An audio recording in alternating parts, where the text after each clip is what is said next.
did that sound come from? Oh, right, the cargo.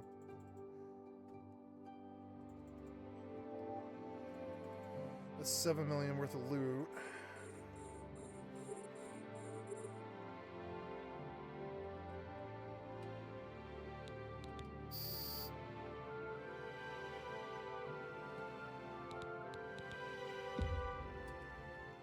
I don't know, maybe I should save the bows.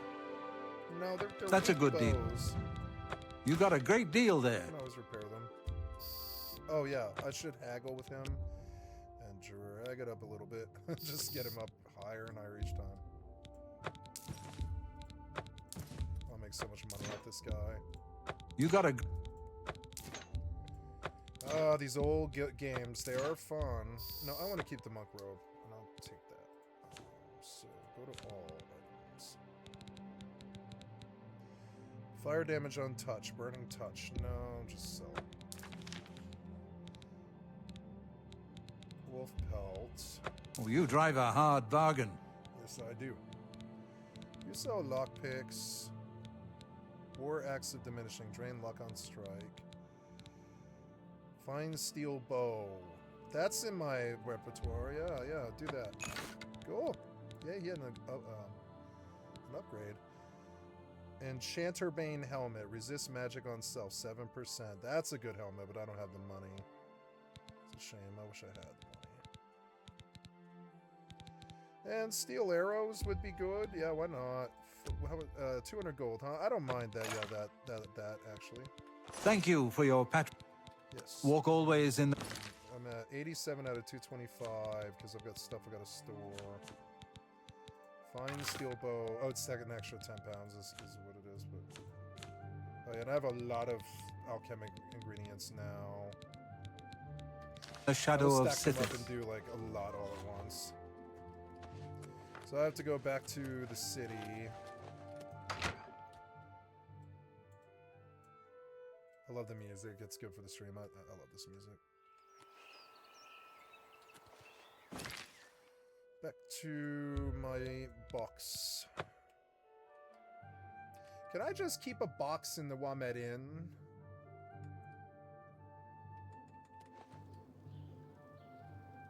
I don't want to go back to the Imperial City all the time.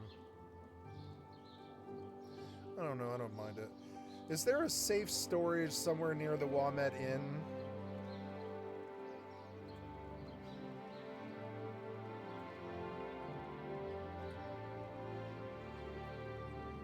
And then Walmart Inn.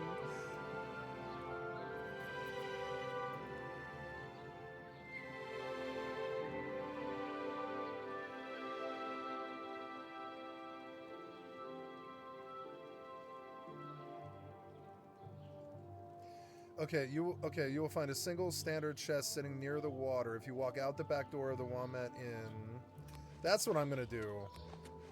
And I can walk to the Wamet Inn if I need to with all the stuff that I have here, so I'll just do that. I mean, I don't know. I can teleport to this, so it's always faster to dump here, I think.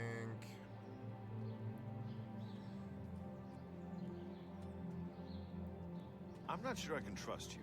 Why don't you just move along?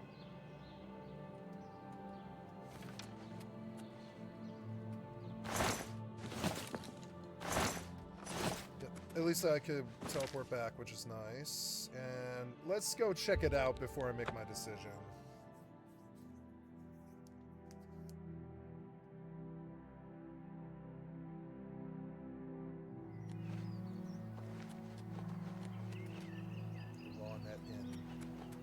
Walmart Inn. I think I made the AI laugh if such a thing is possible.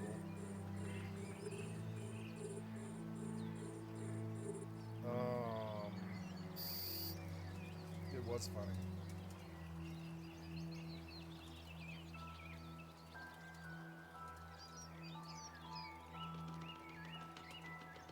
Ooh, 12 grand.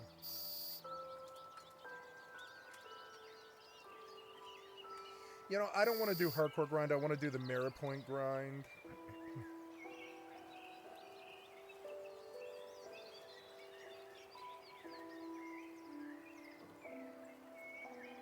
I will just level my red mage. I like fighting with red mage.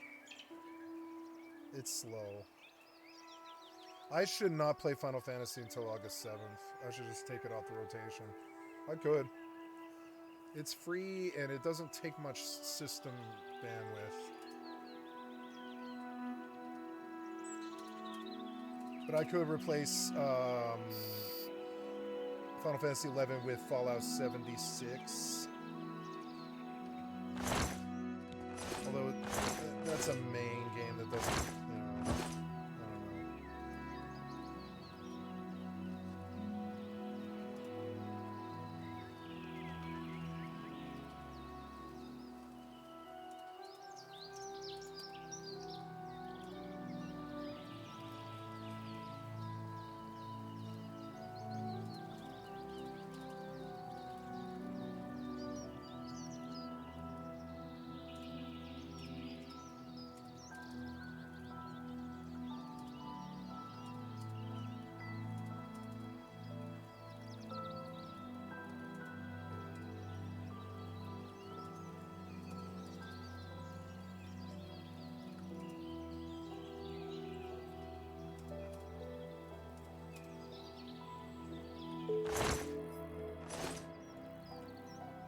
Conquer the site. Yay.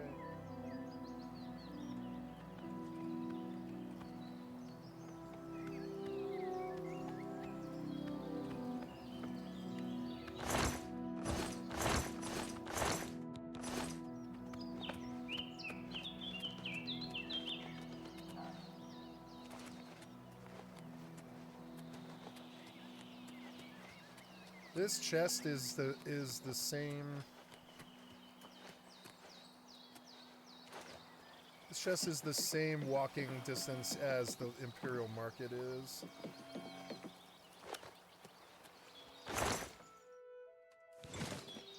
This is safe, yeah. Oh, okay. Transfer. I want to live at the Wombat Inn. I don't want to go to the Imperial City all the time. So you have to turn corners to get there, and yeah.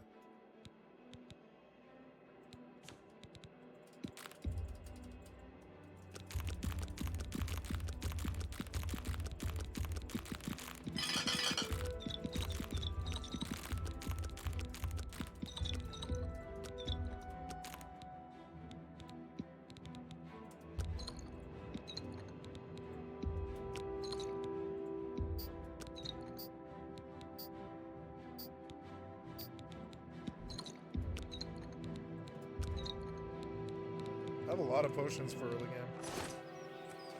Okay, that put me down at 81 out of 225. Oh, I want to put these things away.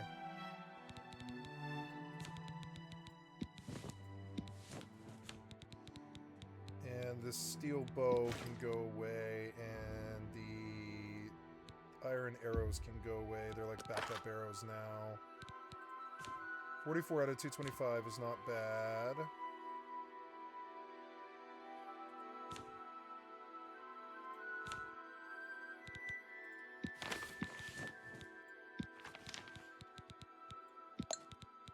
Six repair hammers is actually kind of heavy.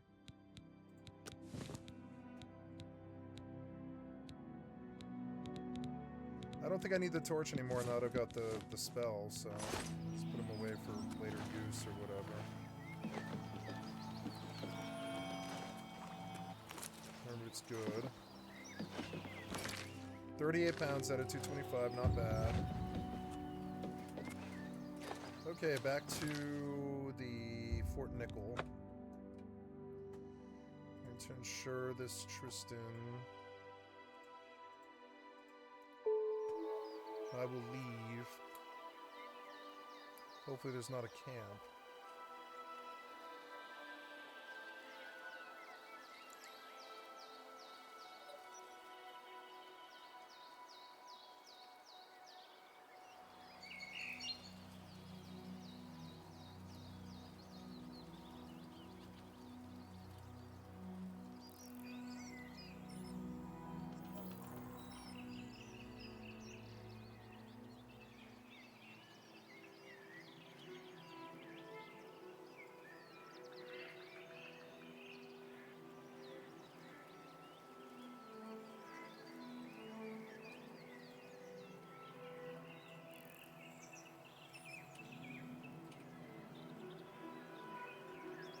I made up for the Tristan by capping the site. So it's like it like breaks even, and I get a kill out of it. It is a good system. I'm doing it right. Here's a moderate, but the Gal Mill came in here. They're probably running the moderate.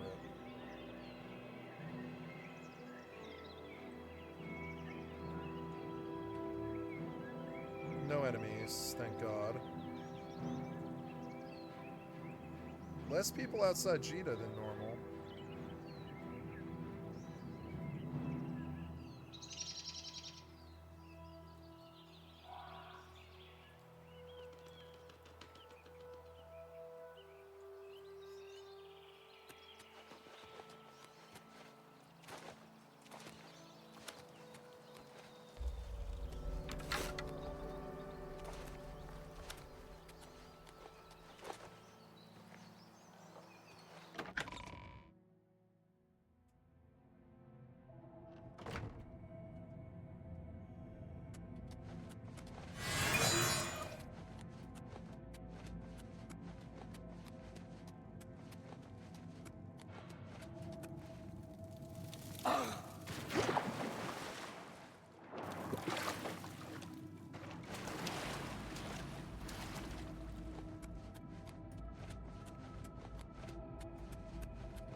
Oh yeah, I guess this is.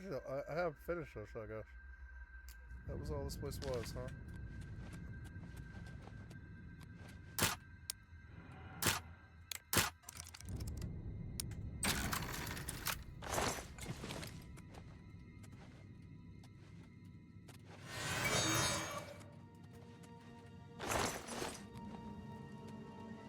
Yeah, I guess that's all this is.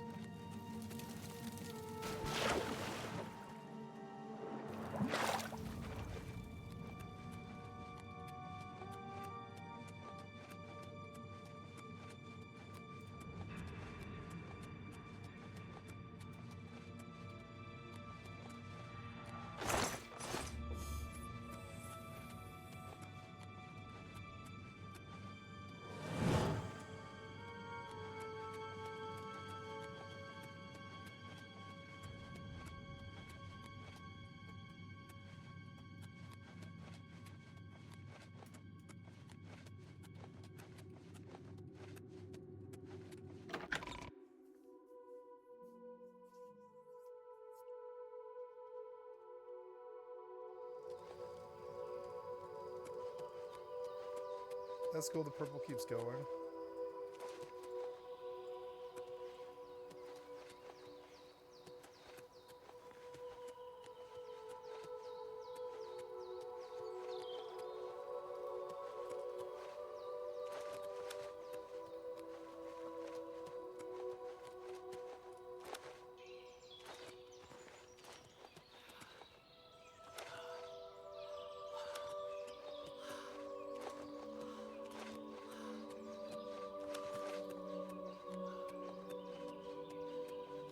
So I'm up there at the top of the mountain.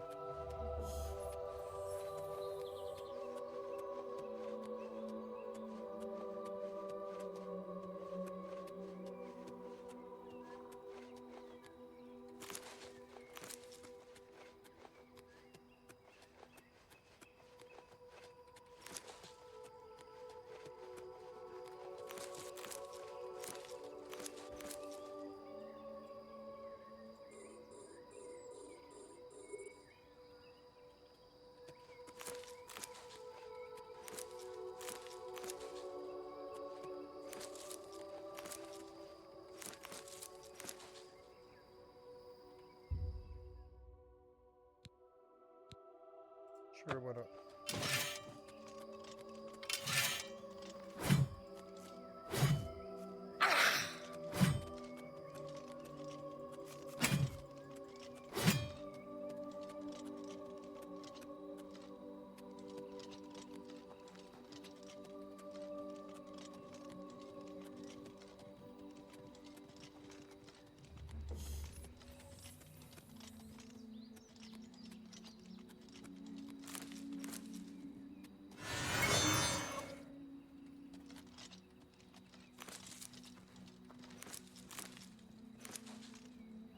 Monk's blood root pulp.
To cure disease is good.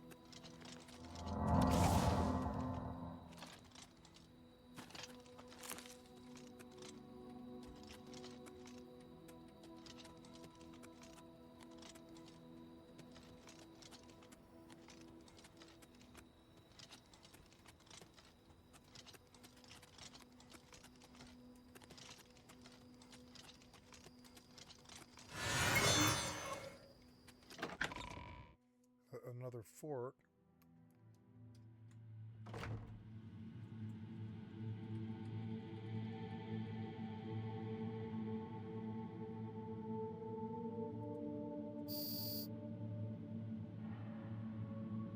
If I had been orbiting, I wouldn't have lost that fight, I don't think.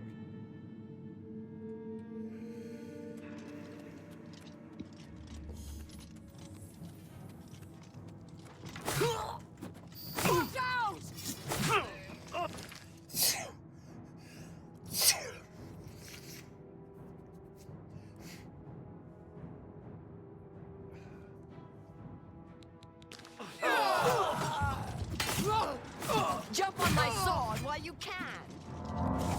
Jump on my sword while you can.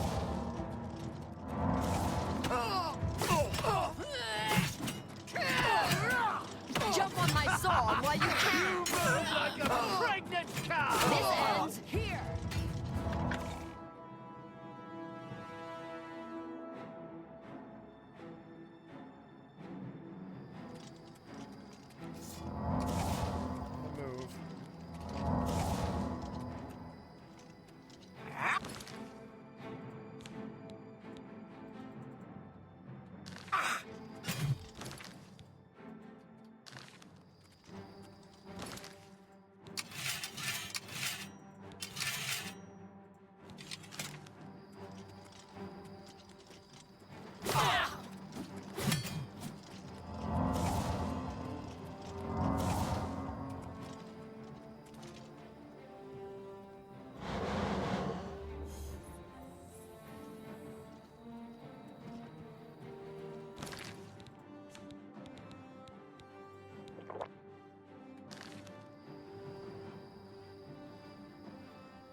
Did I save? I don't know.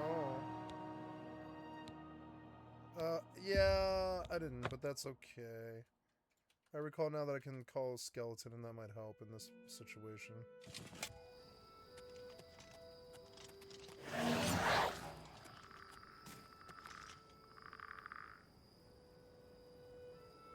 Well, I don't know. Maybe I don't have combat with them yet? I don't know.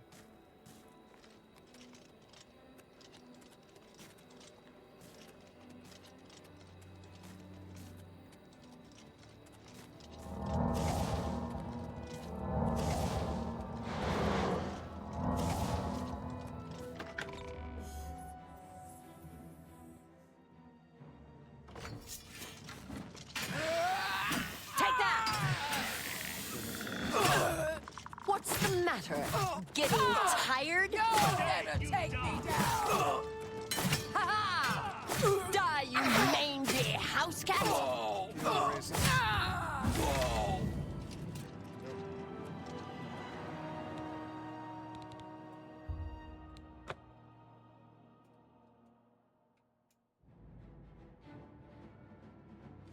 This is the part where you fall down and bleed to death. Let's get this over with. This ends here. You're pathetic. Take that!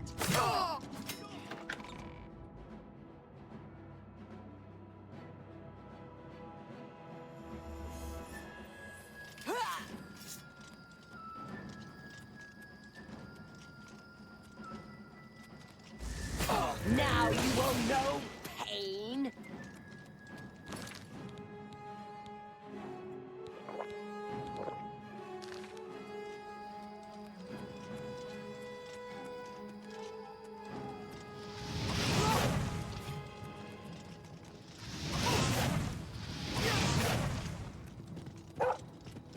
No, there's a dog in the mix. Yeah, the dog will fight them, maybe.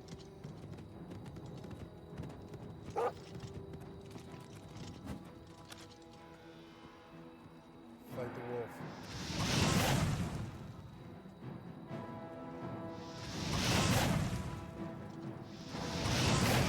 Hits.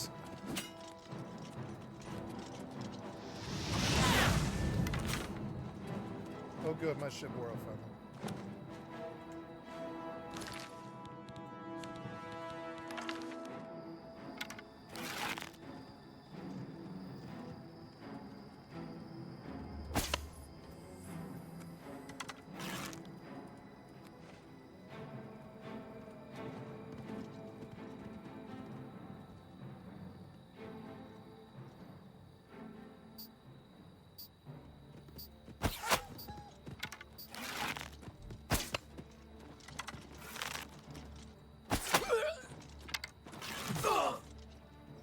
What? Sounds funny when you shoot the dog. Oh.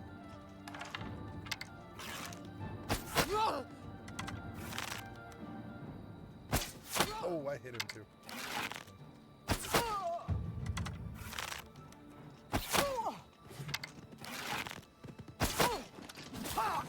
He killed me somehow. Damn one-shot assholes.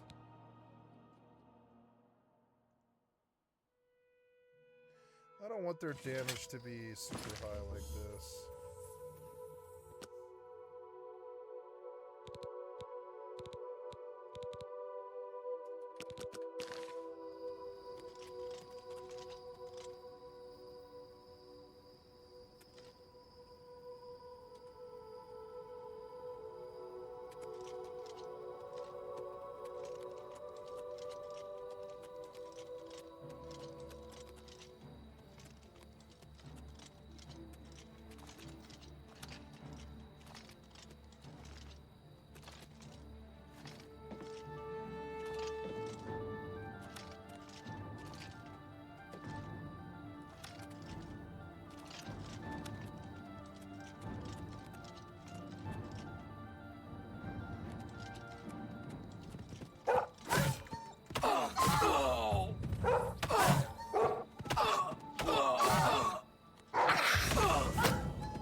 fall damage.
Just in time.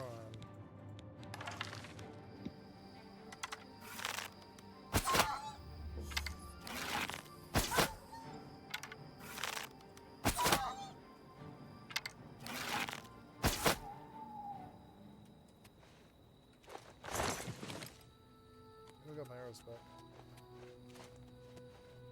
Ha!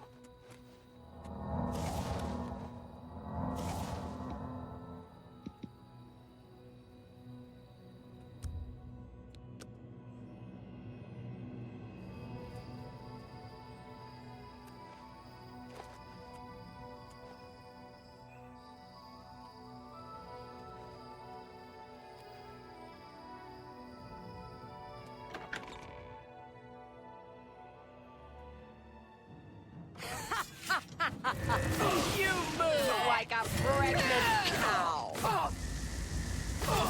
This is the part where you fall. I Skyrim warring with the rest of the world. Am I supposed to be impressed?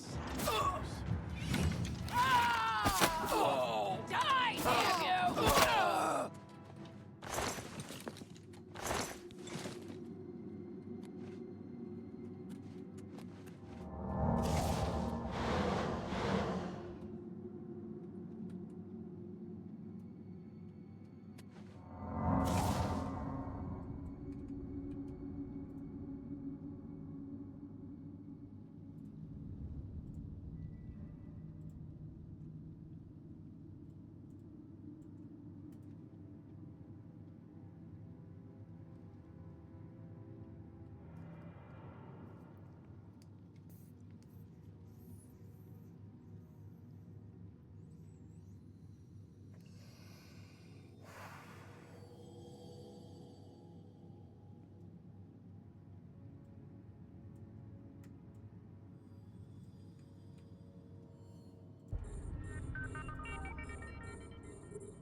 Silver ingots are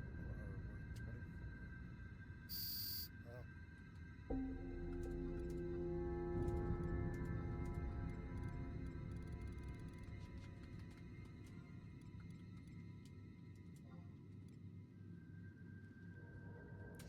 I don't know. I think I want to prepare for Treasures of Outer Dawn.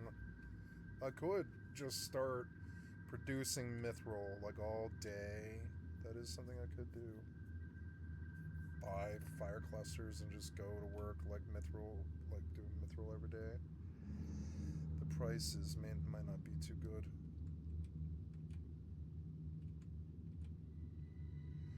I suppose I should always set a micro warp drive like orbit because it's just good practice. It makes it way harder for these brawlers to catch me. And I can maybe get the damage on them to actually kill them or scare them off. What's going on with you? I ran across a couple of mud crabs not long ago. Annoying creatures. I avoid those things whenever I can. Horrible. Take care.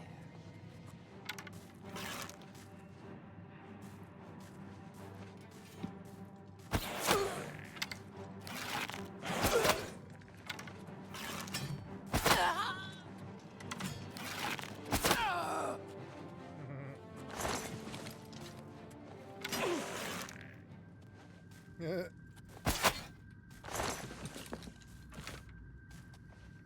I'm over encumbered.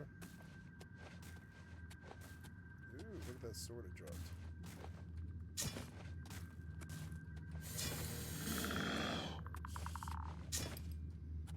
So I will transfer to this corpse the heaviest stuff until I can get out of here. 304 out of 225. It's all these iron cuirasses. I'll have to come back for them. That's okay. So this place is called... Oh, and I have a level, so we'll go back to the inn, which is sweet.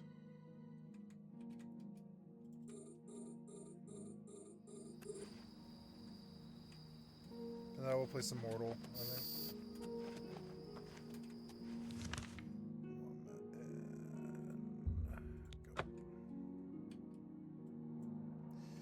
I think I will get Daggerfall up and running again.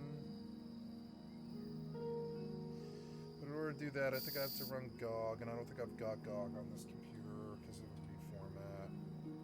GOG Galaxy or whatever, yeah. No.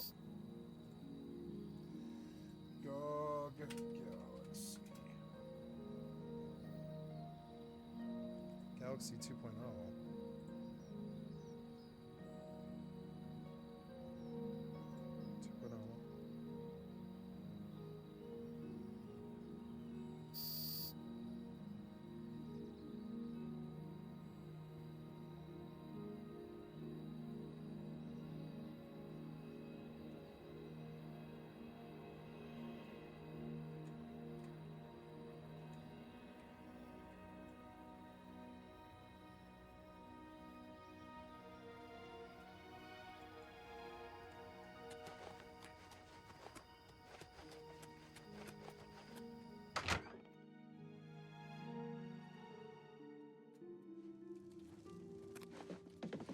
You need something?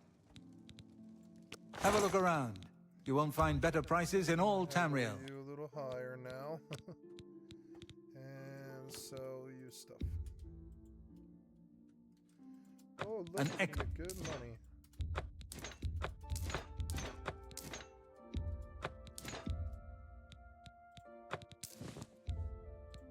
That's a...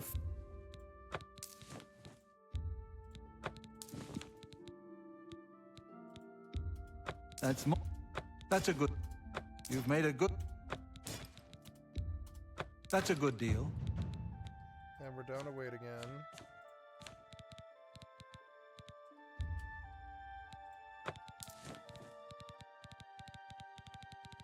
Thank you. Come again. Walk always in the shadow of Sithis.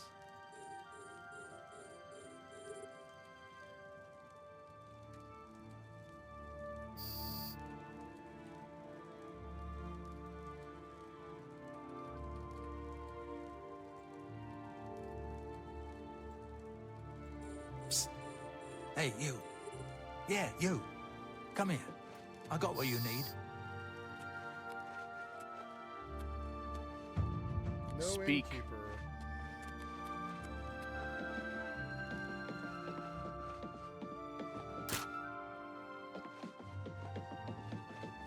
Psst. Hey, you. Yeah, you. Come here. I got what you need.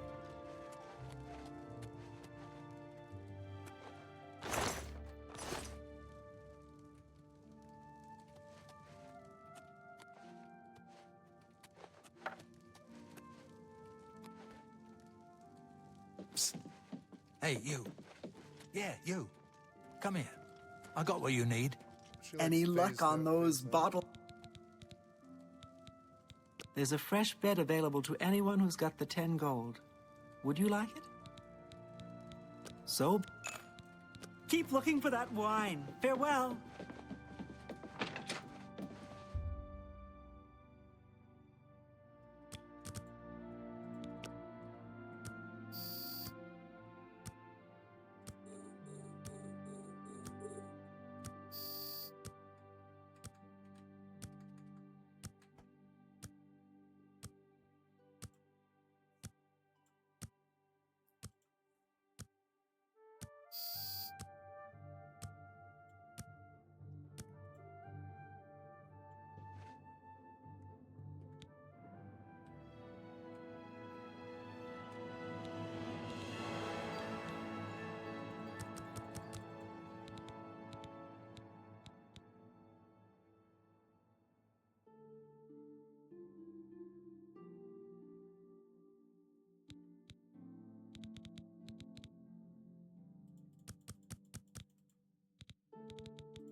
Hey, you.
Speak.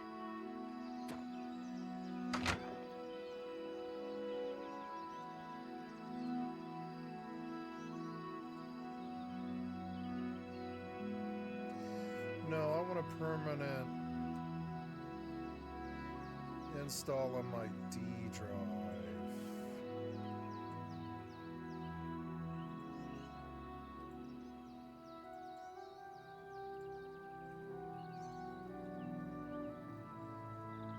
Oh, it's 5 gigs, so.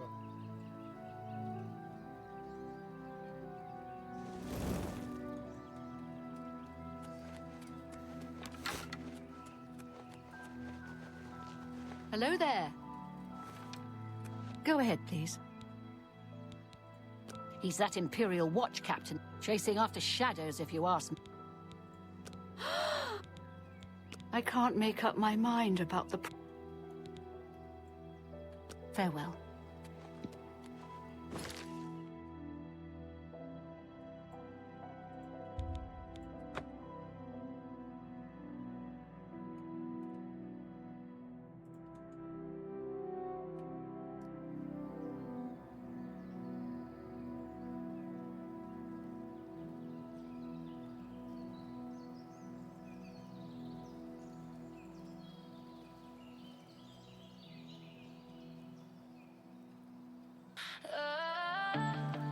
Ah, Daggerfall, the long-forgotten gem of the Elder Scrolls universe. Ever wanted to step back into this massive world, but had trouble getting into it? Well, now there's a new version that I had an itty-bitty hand in making available. The newly packaged modded Daggerfall Unity on GOG. The vast majority of Elder Scrolls fans began their Tamrielic journeys when the series went a bit more mainstream, most notably with Oblivion and of course Skyrim dominating the Western fantasy RPG genre for over a decade. And when those fans get curious about the older Elder Scrolls games, they try to step back but find a janky world of old school gaming. And it's a struggle enough to disembark the ship onto my favorite land, Morrowind. The dice rolls alone put so many off, if the character animations didn't already. Even if they could excuse the gloom, it would be a grand and intoxicating innocence to expect modern gamers to excuse flaws worse than Morrowind's. However, I started with Morrowind and know that Past the Jank is one of the best examples of world building and writing there is in gaming. So at some point, I wondered about the earlier 90s entries. I tried Redguard, and it's an amazing adventure game that holds up today, I'm not joking. It has some of the best voice acting in all of Elder Scrolls, and some of the worst, but at least it's funny. Well met, stranger. Somehow, even the jumping and parkour doesn't feel terrible. Now, beyond Redguard lay Daggerfall, The one that the old school gamers insist is the best Elder Scrolls game, at least at its core. But why? Up until a few years ago, playing the game could be a challenge itself. If you got it running, interacting with it felt atrocious. Many couldn't even figure out how to look down and hit that first rat. I mean, it's archaic. This game is so old it barely had proper mouse controls. And although the world was 3D, every character, enemy, and tree were 2D sprites with, if you're lucky, a few frames of animation. It's a whole other universe of jank compared to Morrowind's. But maybe, as with the Elder Scrolls 3, the bigger the rough, the bigger the diamond? And then Daggerfall Unity entered the spotlight. This was an engine replacement for Daggerfall, using the Unity engine, meaning improved performance, better controls, and anyone with Unity experience could change the game however they liked, opening up modding like never before. Not too long ago, Daggerfall Unity entered beta, which meant that it was feature complete. Everything from the original Daggerfall was now in the Unity version, and the modding scene began to grow. Graphics overhauls, immersion additions, and more have been created, making right now the best time ever to play Daggerfall. I made a video for 2021 showing off what was possible, and it seems I did it right because people were pretty happy with what I demonstrated, and now things are even better. Today, I'm here to show you something that I assisted with. People from GOG saw my video and wondered if it was possible to make a modded version of Daggerfall that came pre-packed using Unity and mods. And the Daggerfall Unity GOG cut was planned. Loading Daggerfall Unity with choice settings and mods was the idea they had, and they asked me to help choose which mods and what settings to use to create the best experience possible for newer gamers. I like to keep it vanilla friendly, but also to add things where it feels empty, along with lighting tweaks to get the vibes just right. And it's done, for now. What this means is you can go to GOG, download Daggerfall for free, and it comes ready to go with all the mods set up for.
Oh, it's time to feed the cat. Maybe I'll wait until like 1 o'clock. I don't think she's worried.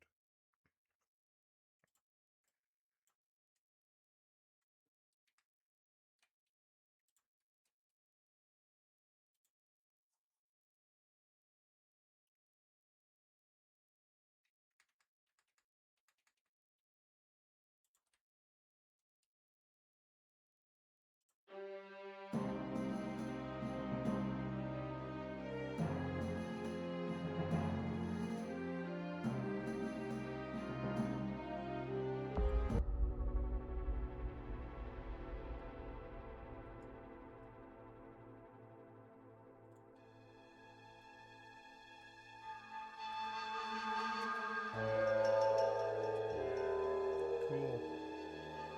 Daggerfall. King of Worms' Dream.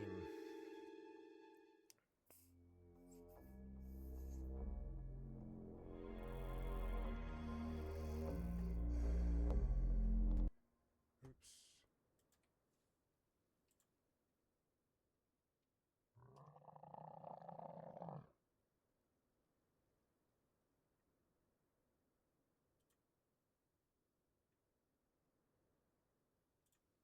Oh, I have a game? Oh, I do. My saves have been backed up. Monday, January 6th, 2025 was the last time I played this game. Yeah, that was a while ago. That was like, a year and a half ago. Yeah. Load, classic. I will load. Why not take a character that I already have, you know? Gothard, young son of Lysandas, holds no love for the Empire. Why is this load so long? No.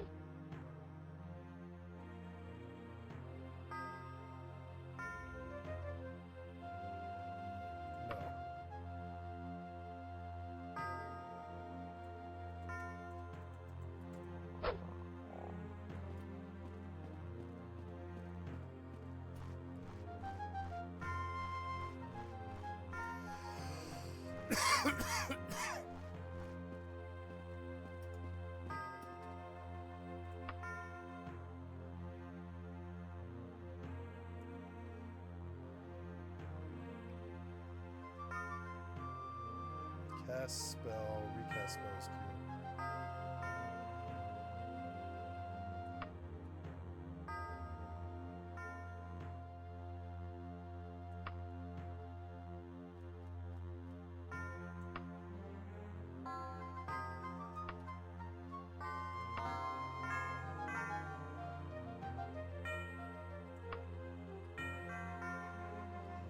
My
it's just a little too old and janky, but it's fun to have it, you know?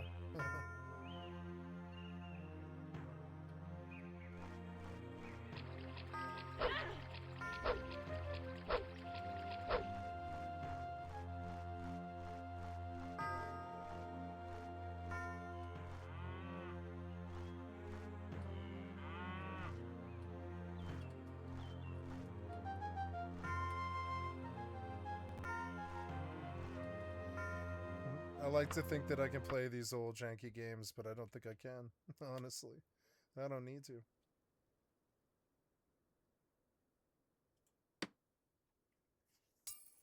I should have bought Oblivion Remaster on the Xbox store. Because then I could play Rust and Oblivion at the same time, kind of thing. That's unfortunate.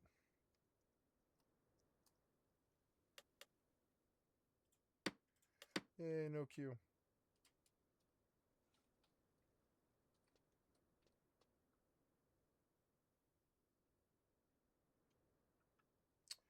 I am getting rid of the last load. This character.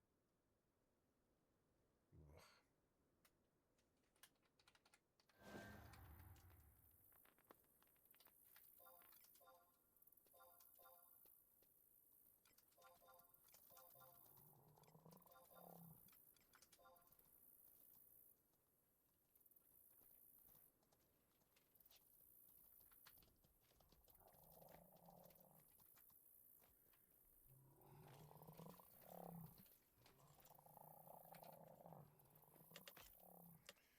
I have a wooden Theron.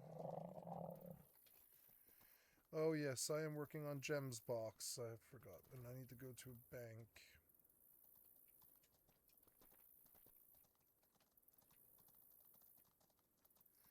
Good to see a lot of Mortal players everywhere I look. This is so fucking busy. It's awesome that 2,000 people came back to the game.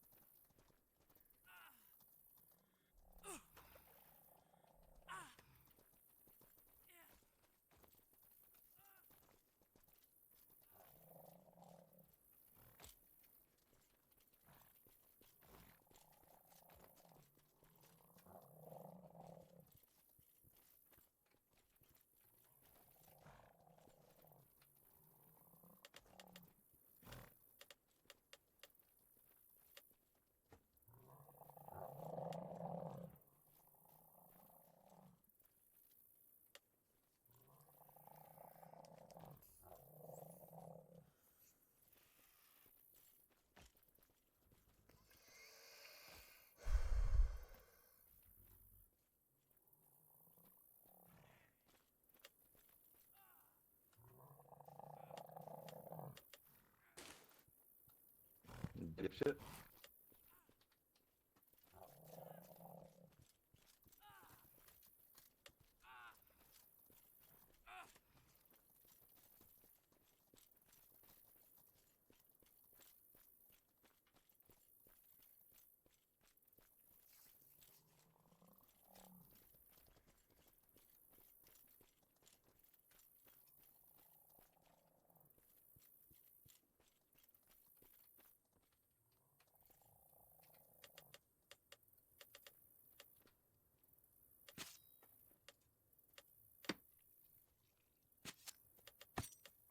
Look at all that skill point. Skills. Set Tartiodactyla to 70. Caprinomorpha to 59. Skinlord to 85.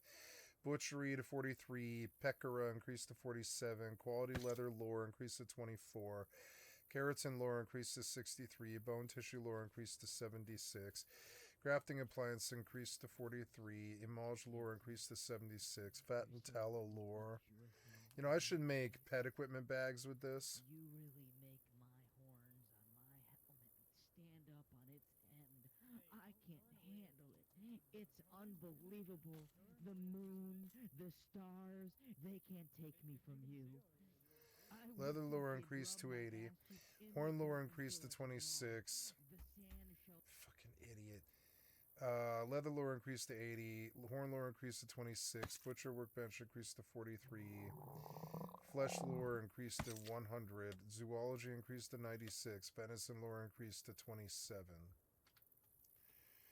Alright, open this and we'll go again. Okay, so I want to sell saddles. Bad enough that I want to go... because I need income, so... I will sell saddles. Yep, I'm going to bring all this stuff to the...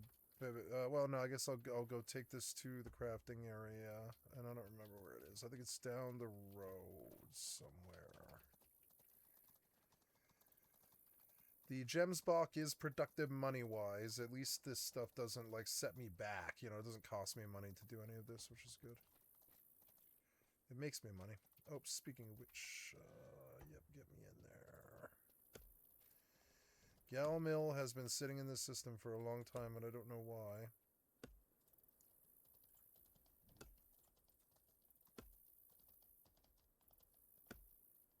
I don't know what they're up to.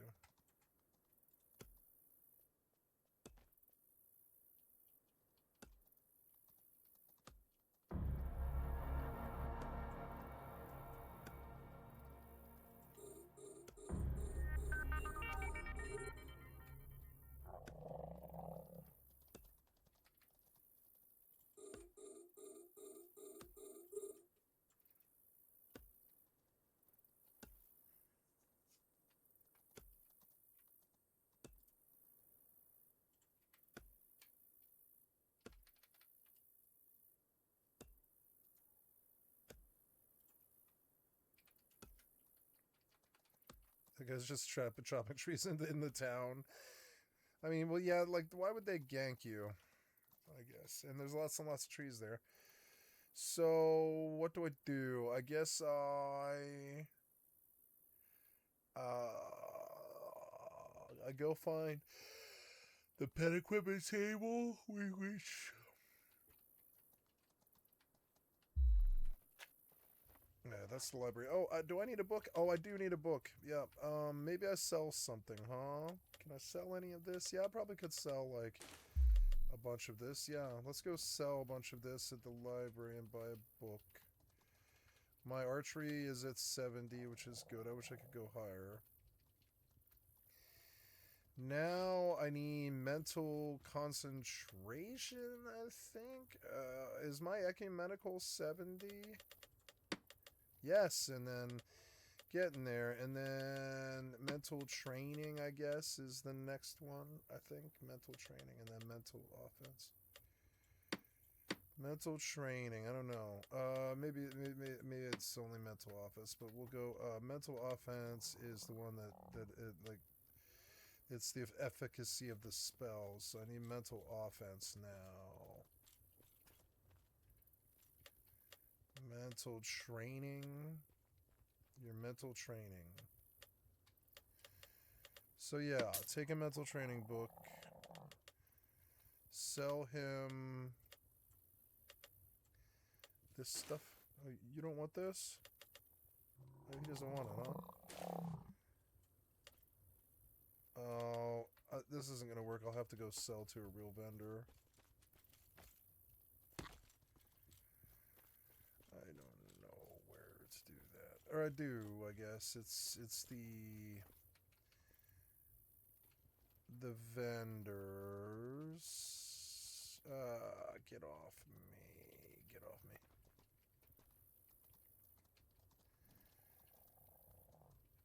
The vendors. Or I could go to the... Oh, here's one of the things I need. So, give me this, yeah, that, yeah, that's good. Bow crafting table. I don't want to bring a horse in here, that's a terrible idea.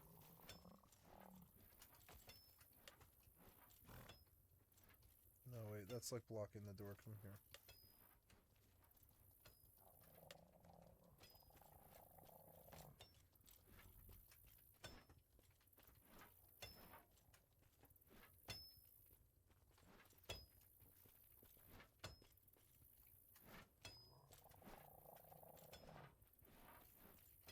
so many camels in here.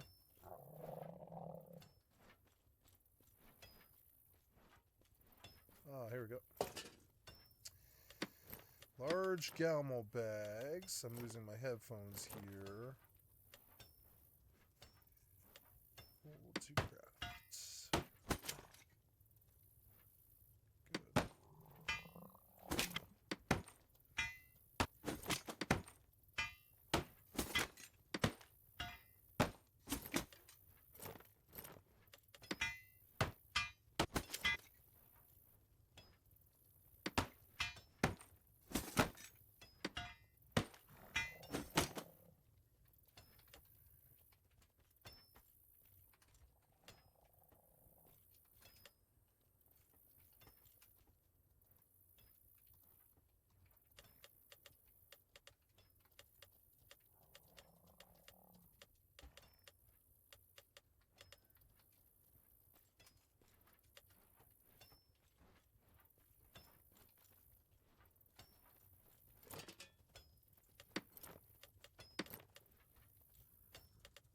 And I don't have to worry about this for a while.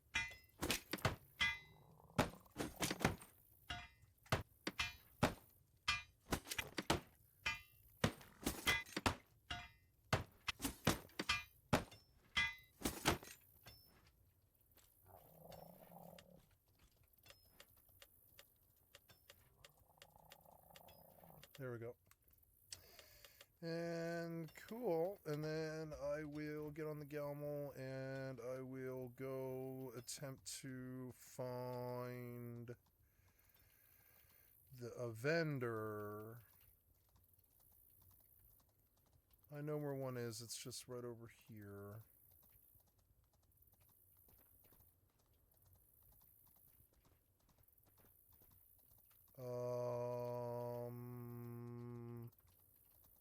Vendor. Oh yeah, we gotta cross the river.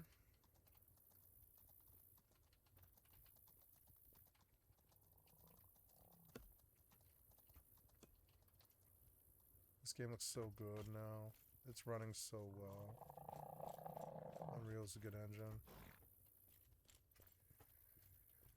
So back over in here, I need to sell stuff.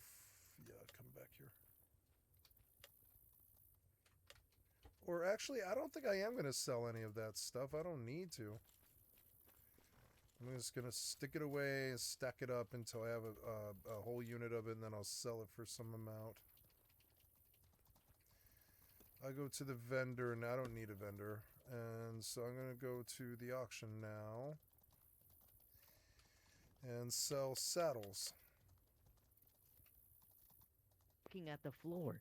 An unbelievable scene. There's a man on a horse with a bow, and he's called Wedges. Unbelievable.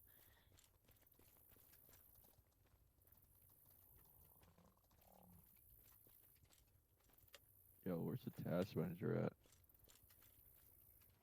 He's like straight southeast. It said southeast. Yeah, like Alright, straight southeast. I appreciate it.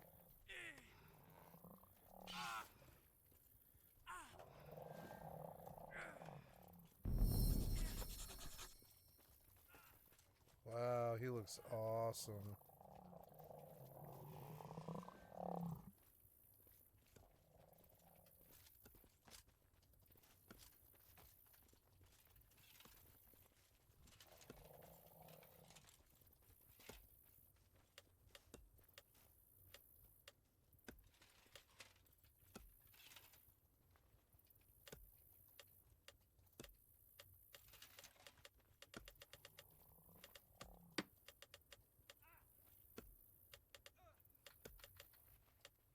I don't need the gold to sell.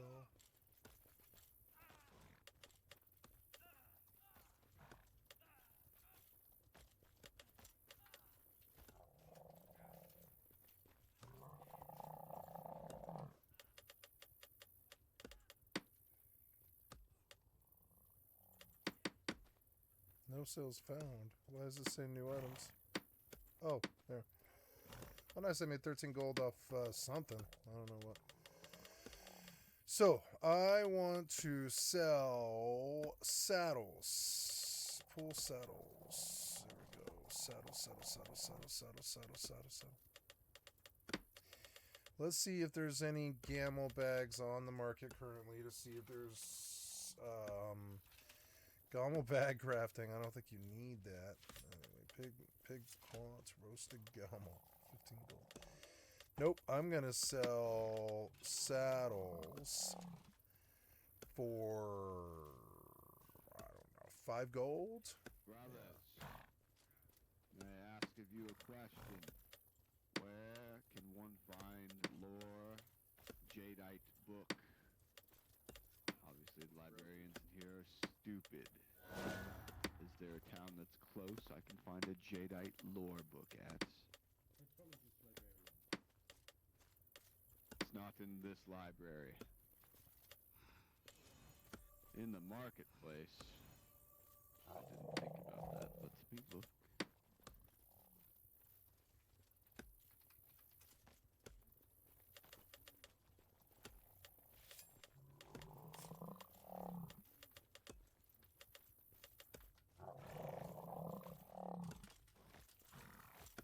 Brothers, please, I'm stuck in the air. Remove your camels, your June camels, please. Happy Pride Month, please. Let me go. Ah. Oh, nice.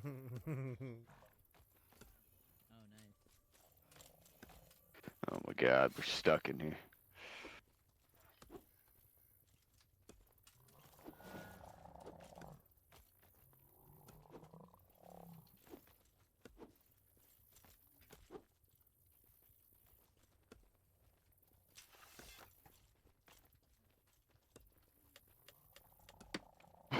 Please, please let me out, please, brothers, please. Please. Allow me to assist you, sir. Ah! Ah!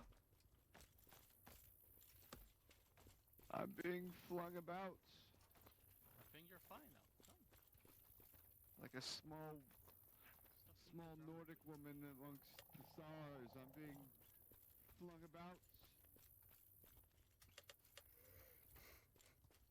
Move your Korean ass.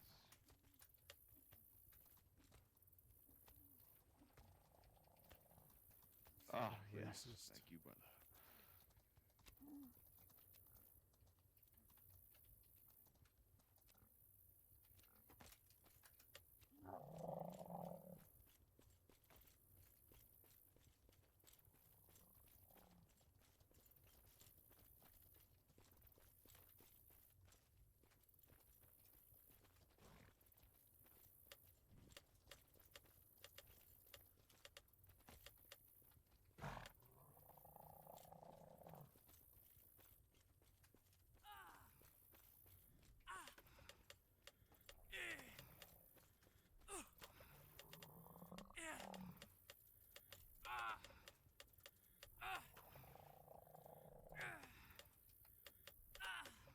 £239. Can I move? No, I can't move. I'll have to You come wish back. something, Mr. Shadow Weave. You swing upon me. Your Lord Gary Bussy is displeased.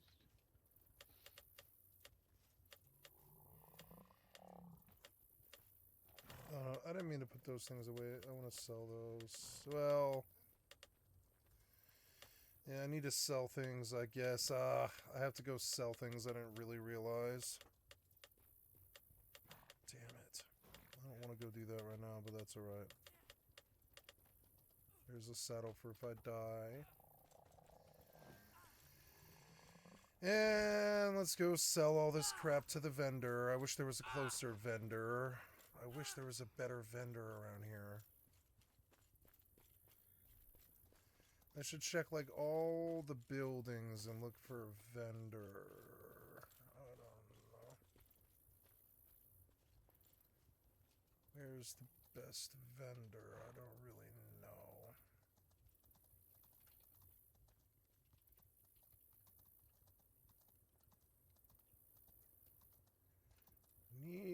vendor, I don't know. And I guess I have to go all the way to the task manager, which sucks. It's not that far though, which is nice. Just down the road is not that bad, honestly. Don't fall in the water. Don't get stuck back there. Their horns look cool. He did a good job on the horns. Yeah, the horns are fucking sweet. My mother's gonna die soon, and I'm gonna die soon. I think it's weird. I don't think I'm gonna die, but I'm already halfway through my life, and then I've only got like another 50 years, and 50 years isn't that long. It's more than I've lived, but yeah. Donna Burnu. I don't know what that is. Gemsbach. Donna Burnu. Hunting Tesk. Soldier Tesk. Donna Burnu. Hunter renown 0. But it pays 30 gold and 5 therans. I should try to do it. I think I should try to do this one before I do Gemsbach, because it's way more productive to what I'm trying to do. Dana Burnus, they might be kind of scary, but I don't know, how far are they? 3,000 meters. I don't know if I'm that comfortable. Oh, never mind. That's not that bad, I guess. I guess is that the thing? No, that's a soldier icon.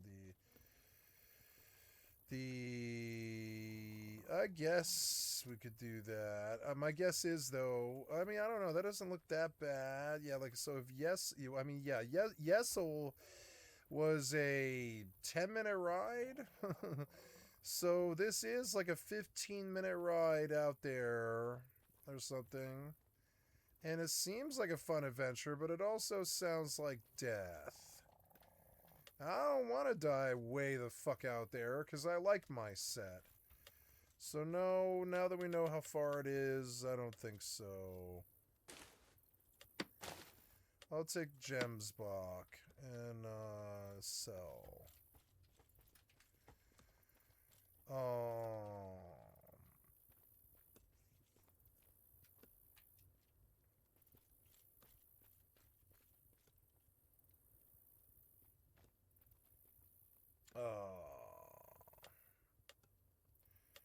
Nice. This thing's 4 gold. That was 72, 80, gold 20, 80, silver, 48 silver. Okay, we got 8 gold. That's not bad. We're moving our way towards a house. Oh, I meant to check the auction for wood. Because if they're buying wood, I'll just do that. And I'll buy a house. I'll use their laziness and money to pay for my house way out there at the bandit spawn. And I'll just go out to the bandit spawn from my house, which will be dope as fuck. Or maybe I can get one really close to town. A house really close to town might be really sweet. I don't know why houses haven't started springing up. But yeah.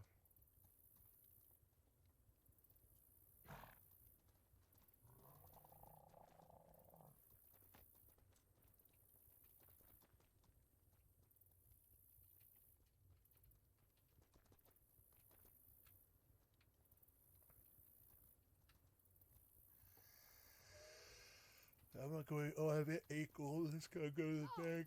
Oops.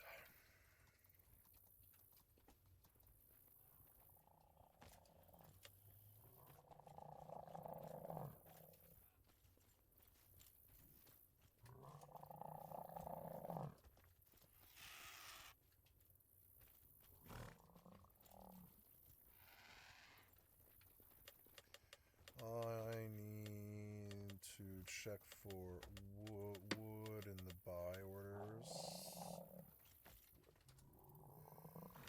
People are buying whitewood at a high price. Yeah, sort by costs. Cost highest first. 41 copper. That's a good price. That's buying a house sort of money.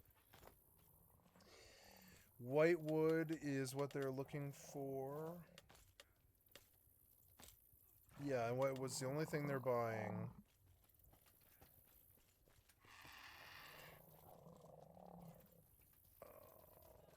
Oh, I gotta put the 8 gold away. God damn, nuts to guts in here.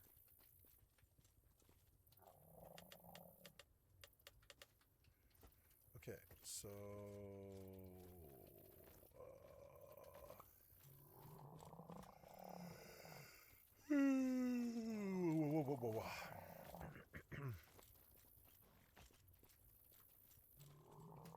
The game's not really meant for tens of thousands of people. It's funny. You'll have to open a second server if it does. Where's my thingy? I can't remember.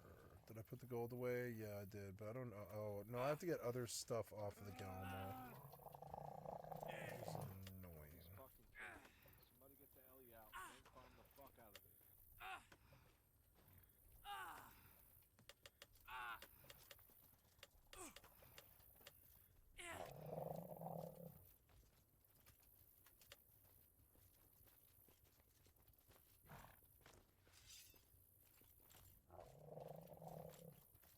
Oh, I don't have any food. And yeah, my hunger is starting to get sort of... Maybe I should go to the cooking vendor and produce... Oh, I do have food, actually. There's food.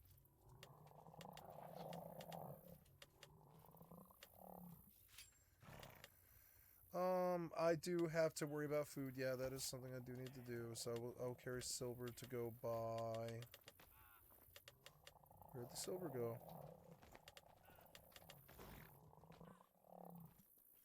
Where'd that silver go?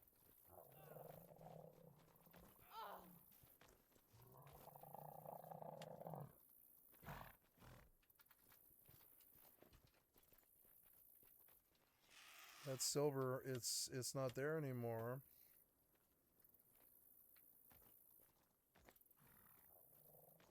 Oh, 50. Oh, did it? Maybe it translated it to gold. I think it did. Just so it would stack. Okay, so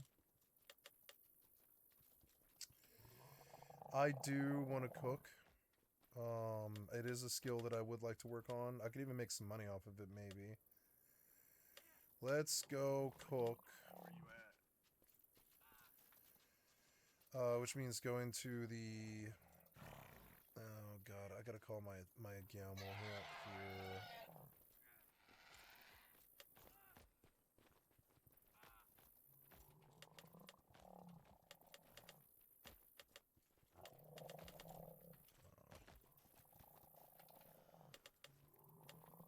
There's that silver. It just took a minute to update. So 35 silver.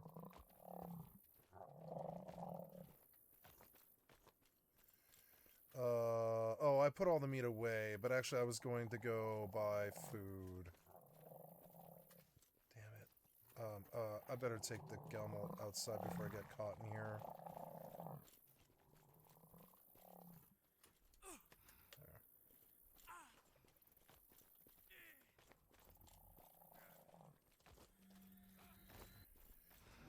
Okay, so I am going to go cook, which means bringing the silver out and food. I want... Yeah, food. Yeah, food. So... where was that meat? Yeah, the meat, where did it go?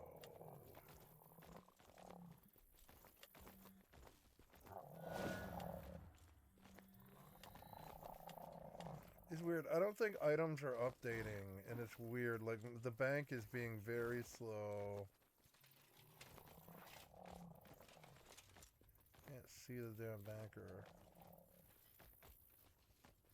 You are blocking the banker with your horse. Move him.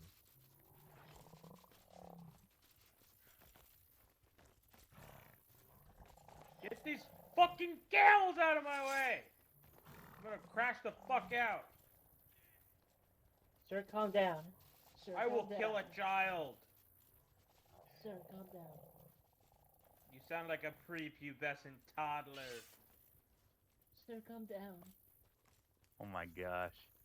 It's What are you looking freaking. at? Let's go, bro. What are you looking at? No, you. No, you. Ducks on quack. I'm a bad quack. Well, I am an 8-string. I know, I saw that. And he got bread gang. I killed 2 artisan guys and I got 2 master lockpick. They're like loot pinatas. They don't know how to block a parry. They don't know how to Hey, do you think these Zendo guys are actually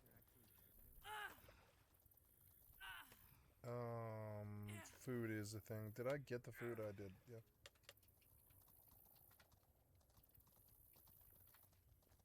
So we go down to the vendors, and I think there's probably a cooking pot next to the grocery vendor. Maybe. I don't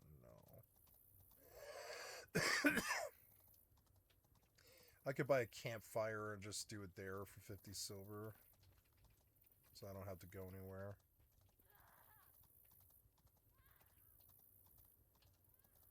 Wait, where are the fucking vendors? I went the wrong way, I think. Oh, here we go. So there's the grocery vendor. It doesn't appear that there is a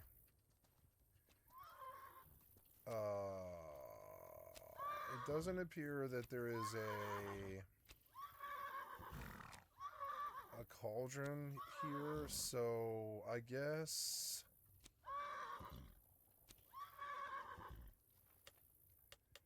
I guess I don't have a tool. I don't have like a cooking pot. So that's really not too good. Magic vendor. Where is the cooking vendor? Maybe I should consult that map that I have open.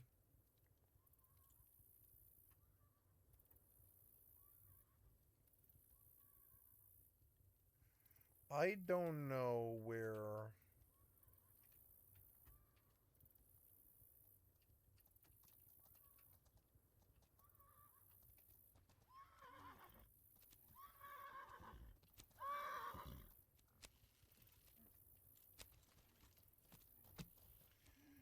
The utility vendor, the grocery vendor, but I need like kind of like the cooking vendor. Oh, here we go, here we go. I didn't know it was there. But the cooking vendor, there's no cauldron here, which is fucking stupid.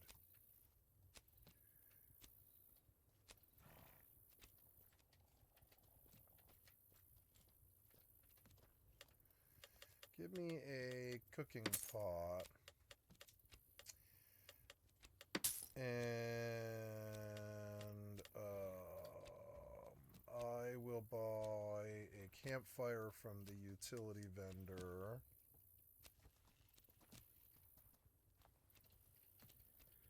Maybe I'll buy a couple of those, actually. I can't. Oh, I guess it must be the equipment vendor. Oops. I can't keep them all straight, and it's so annoying to find them. Grocery vendor.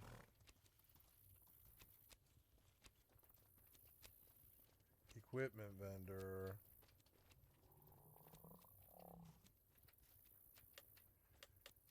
Here we go. There's the campfire. We'll buy 2, 3, 4, 5. We'll buy 4 of them. It sucks that they don't stack, but it's fine. And I will use a campfire to cook meat right here.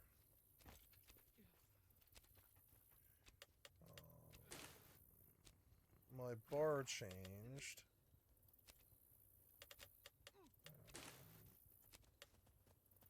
Right click to start placement. Okay.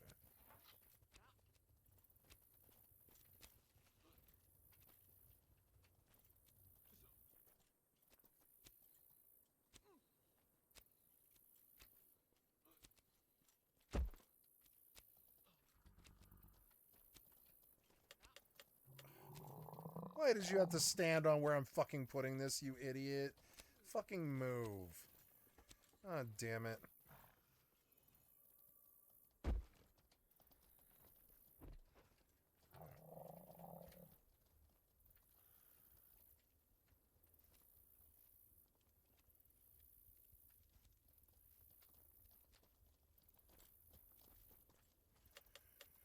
Okay, so I can only do one ingredient, huh? Let's do... Oops, I gotta bring the camel here. Meat. And I guess I just do little 333 increments or whatever.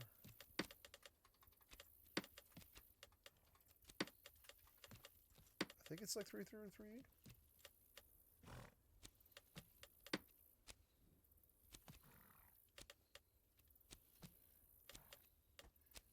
I got nothing from that, so I don't know. I really don't know.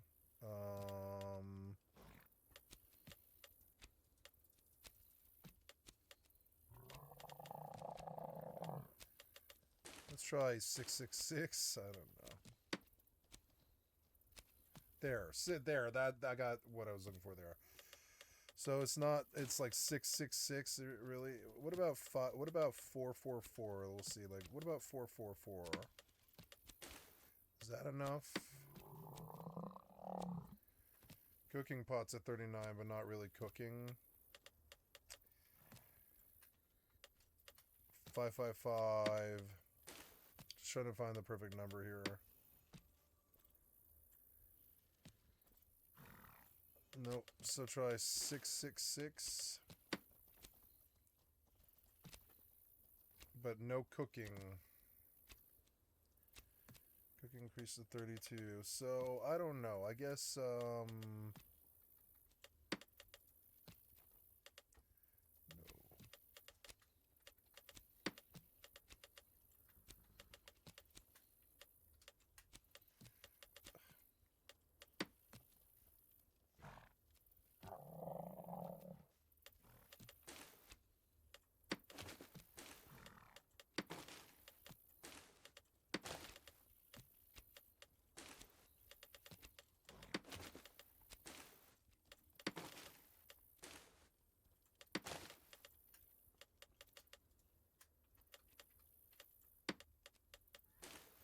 gonna try 4 ones.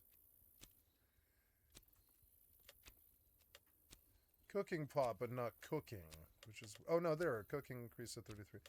So it's a slow build, but yeah, so... Pork lore.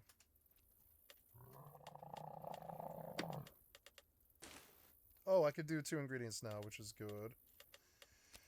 I will burn some... we'll make some soup, I guess. Or no, you know what I'll do? I'll get cream is what I'll do. I'll get cream from the vendor. Let's put the meat away on the Galmo for a second. I need to go back... Oh, no, I do need that money. I need that money because I want to buy cream from the grocery vendor.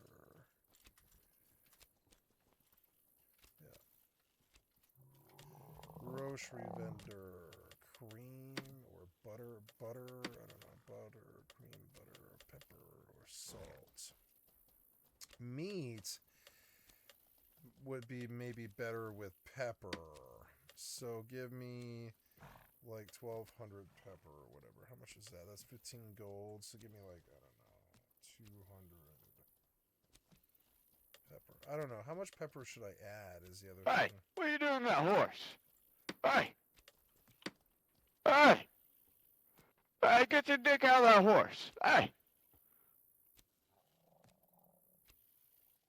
Hey! Knock it off! Hey! Hey, knock it off! Get your dick out of that horse! I'm gonna stand right here and I'm gonna fuck up your little auto fucking click, piece of shit. Like that? Dumb bitch. Like anyone wants to listen to you fucking your horse.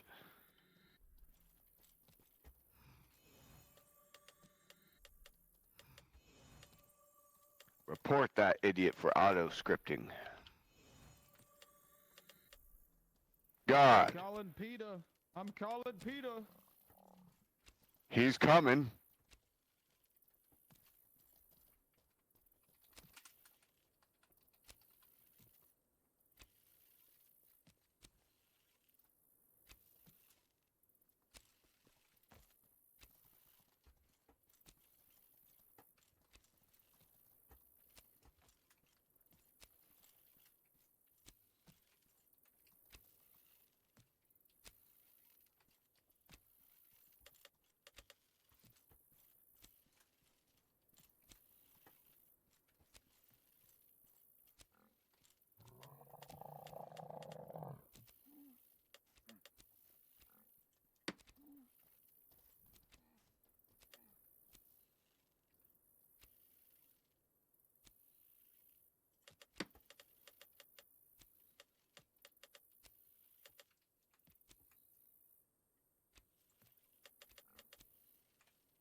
In Mortal Online 2, if I'm cooking pig meat or if I'm cooking gemsbok meat, what material should I buy from the grocery vendor to put in the cooking pot with the meat?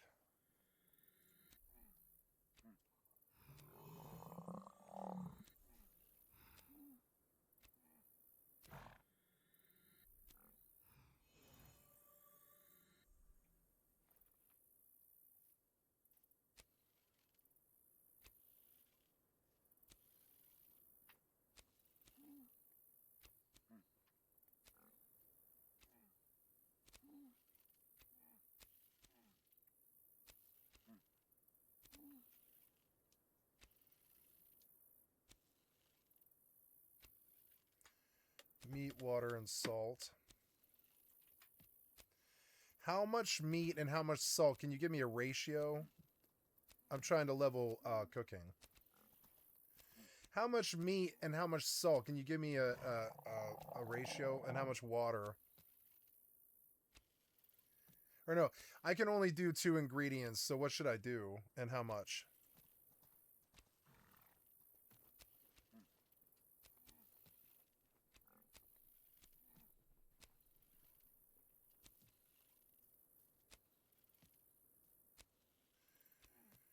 Oh yeah, 90% meat, 10% water. Okay, so if I do 1,000, okay, so I'm gonna get water, water, water, water, water, and we're gonna cook meat in the cooking pot at the campfire.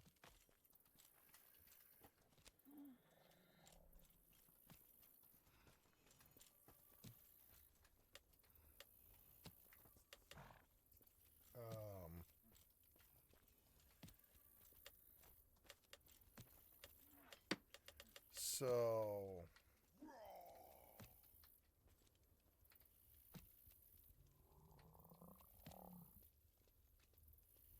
I need to feed my cat.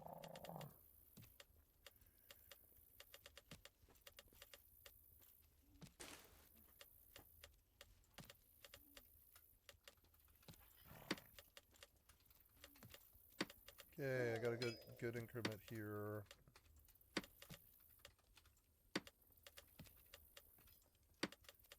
Okay, so meat. Oops. Meat.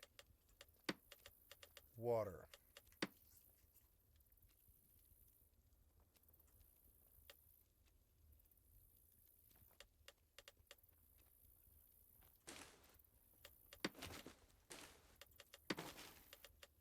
Meat, water. Cooking to 34. Meat, water. Meat, water. I'm doing the mortal crafting. I'm trying to get cooking. Pork lore and cooking to 35. That is getting me cooking skilling up.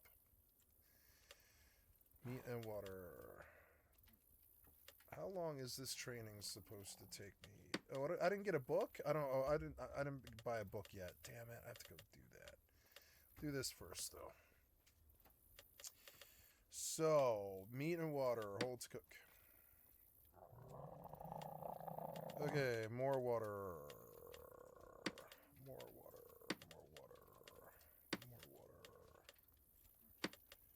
More meat.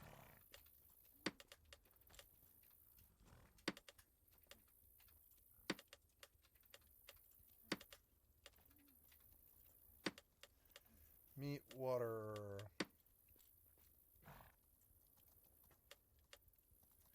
Meat, water. Meat, water.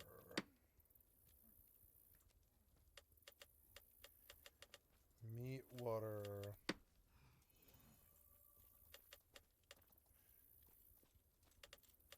As my cooking goes up, the food gets better, I guess. Meat, water, and then I'll have to get more water.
I like Mortal. It's got a good pacing to it.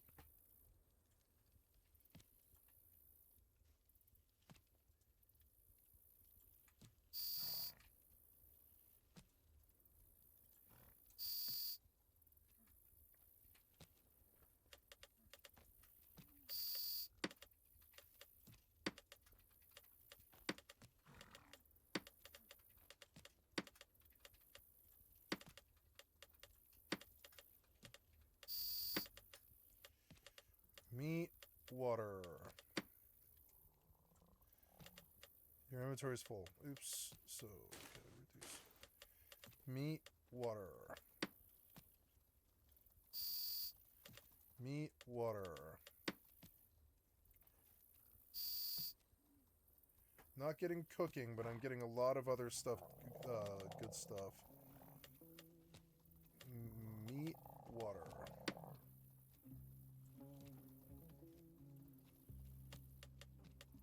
Meat, water. Meat, water. Meat, water. Meat, water. Uncanny Gems Box Stew. Uncanny fried. Oh. Nice. So.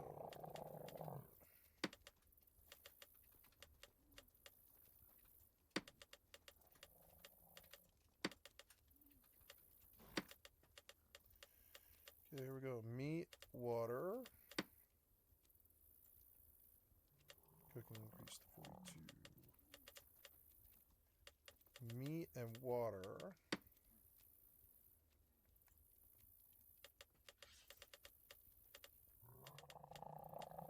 Meat, water.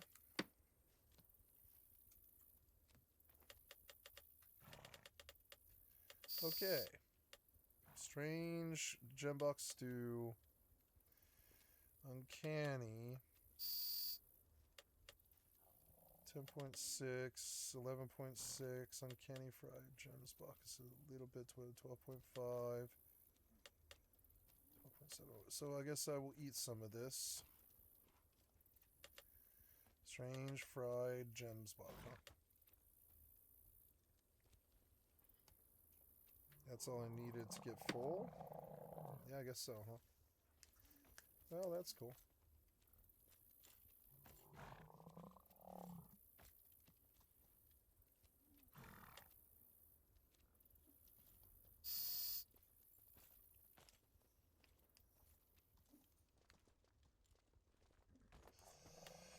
So I guess I could just, I mean, this is good food, I guess, so we'll leave it on the, yep, I'll leave some on the horse, and I'll have him take me to the camel, I mean, and...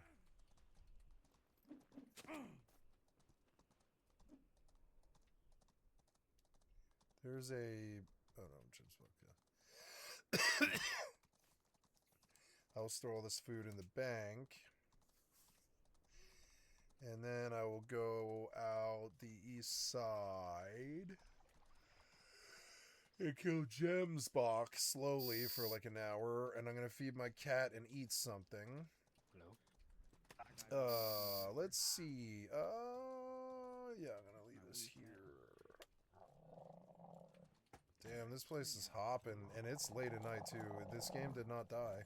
They really not have. He tripled his pop, which I think is kind of phenomenal. No. No, they actually don't. Do they? Oh, they do. Slashing. Perfect. Yo, Sand Paladin. I have little stacks of food I can take with me, and little increments and stuff that'll feed me. Hello? Hello. 3 campfires seems Hello. kind of excessive, so I guess I will... I don't know, I like campfires. Maybe I will actually keep like a few of them on the horse, and I can pop them down in places like Bandit or whatever. Veteran Bandit, 2 of them. Hey, ladies and germs.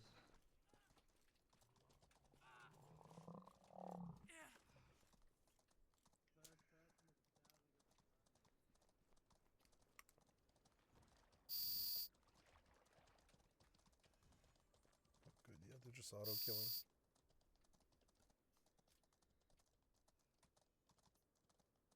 Oh, I have to buy a book. God damn it. Thought I bought a book. No, I didn't get any money first. I have to go back and get money.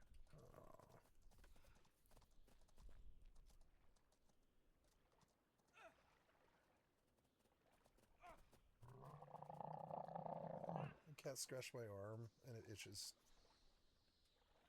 It's like mildly infected. Well, I suppose I shall feed this cat.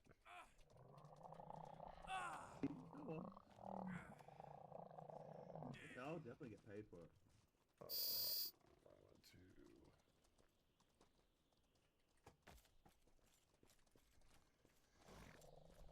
So... Now...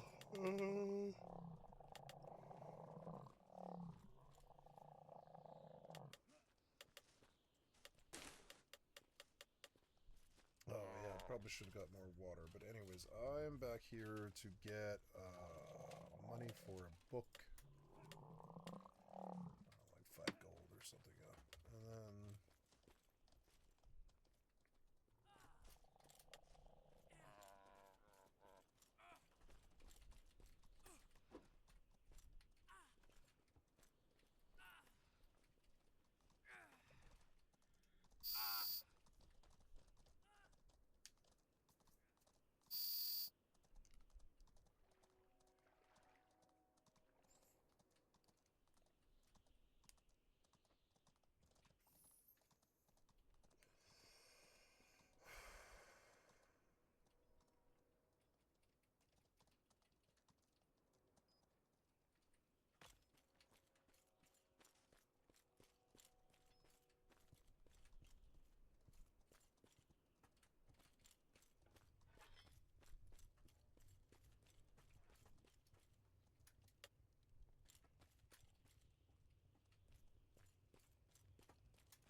Okay, there's a book.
One of a kind scribing book. Let's get it. Come on.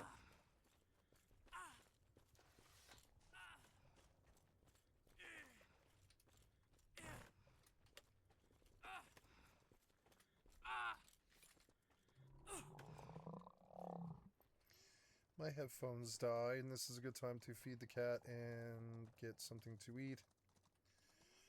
I'm going out the east gate, so we'll get out there so I can kill Jem's Bach.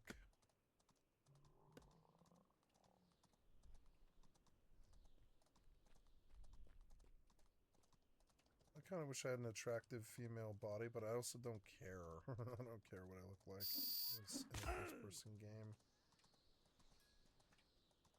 I like that it plays itself and I can just keep making faction warfare money. It's good.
I don't want to leave the town. I want to sit on top of the guard. I've got to move my characters to the next thing.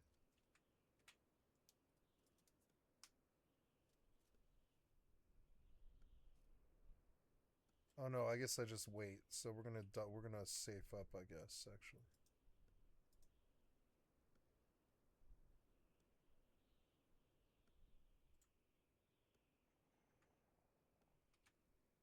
Okay. So, I like the heat wave mirage. That's cool.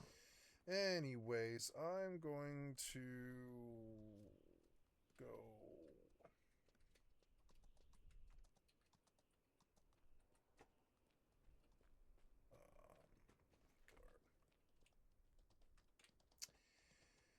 Wow, Mortal got better. I wonder if there's a video about Mortal I can put on here while I move. And I saved up, did I? Yeah, I did. And then The Promised Land, Mortal Online, Zero to Hero. I didn't like Deep Cheek Dweller. I didn't like his style. 700 views or something. I don't like this guy. Don't recommend channel.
Now, I haven't uploaded Slop for about a week, so what I'm going to do is try to have a quick fire round of pretty much everything that's happened within the last week. This is obviously paying homage to Willani's most famous series this week. Internet. Right! Hello, my friends. Welcome to this week on the internet. Notice the subtitles because he's northern. Notice. Also, his backdrop absolutely mogs mine. Mine is literally just the back rooms and fat statue in the corner. Okay, I'm gonna feed the cat. I'll be right back. So I feel like I haven't talked a lot about Jack Doherty recently because he does so many crash out things. It kind of just ends up repeating itself. But now he's made headlines because he slapped someone called TJ. And this is while the rapper appeared on his stream. And you'd think this would be something posted on LSF or one of those like gimmick Twitter accounts that everyone keeps yoinking for their YouTube thumbnails. I've never done that. But Jack actually ended up posting the clip himself. It's only 21 seconds long because, of course, we have to keep things as short as possible to engagement farm. But it shows the final moment where Jack kind of slaps him in the face and then runs away.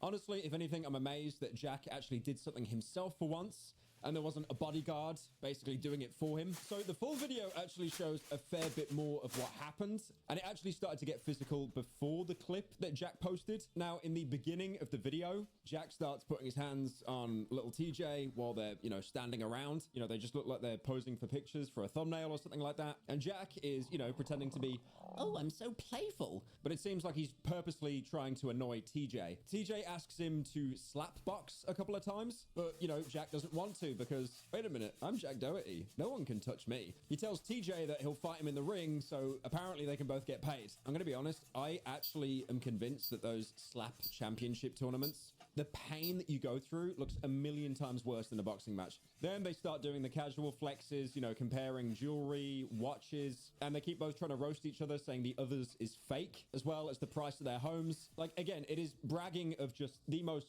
absolutely soulless degree. I love you.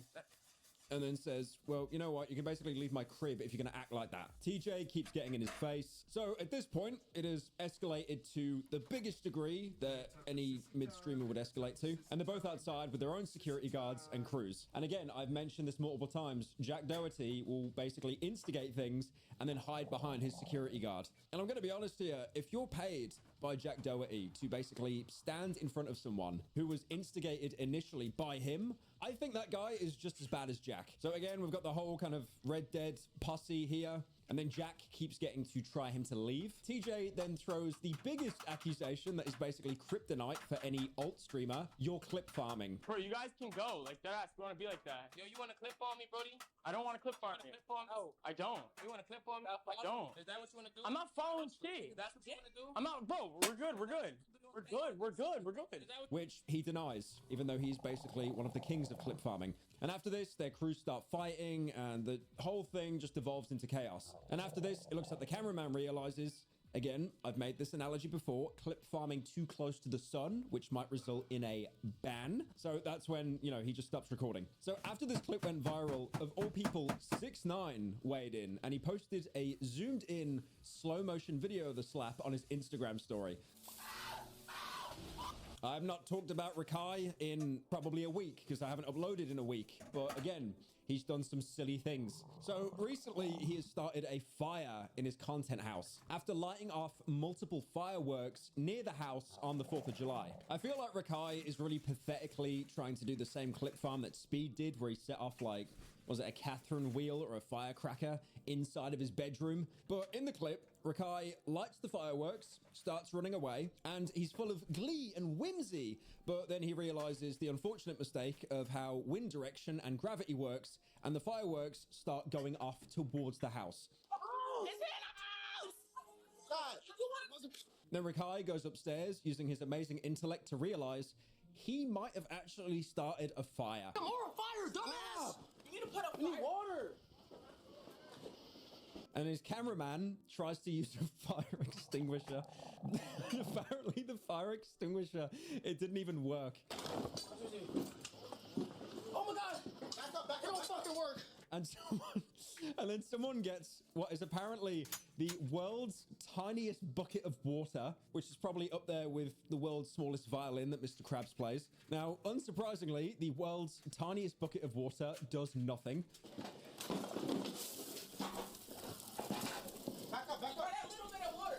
And then the cameraman grabs a toy plastic bucket, presumably to try and get more water. And then after that, I think someone intelligent came in and used an actual working fire extinguisher. And this isn't the only fire that was started by streamers on the 4th of July either. There was a clip going around of this streamer group called Code, and they were setting off fireworks near train tracks. Again, very smart behavior.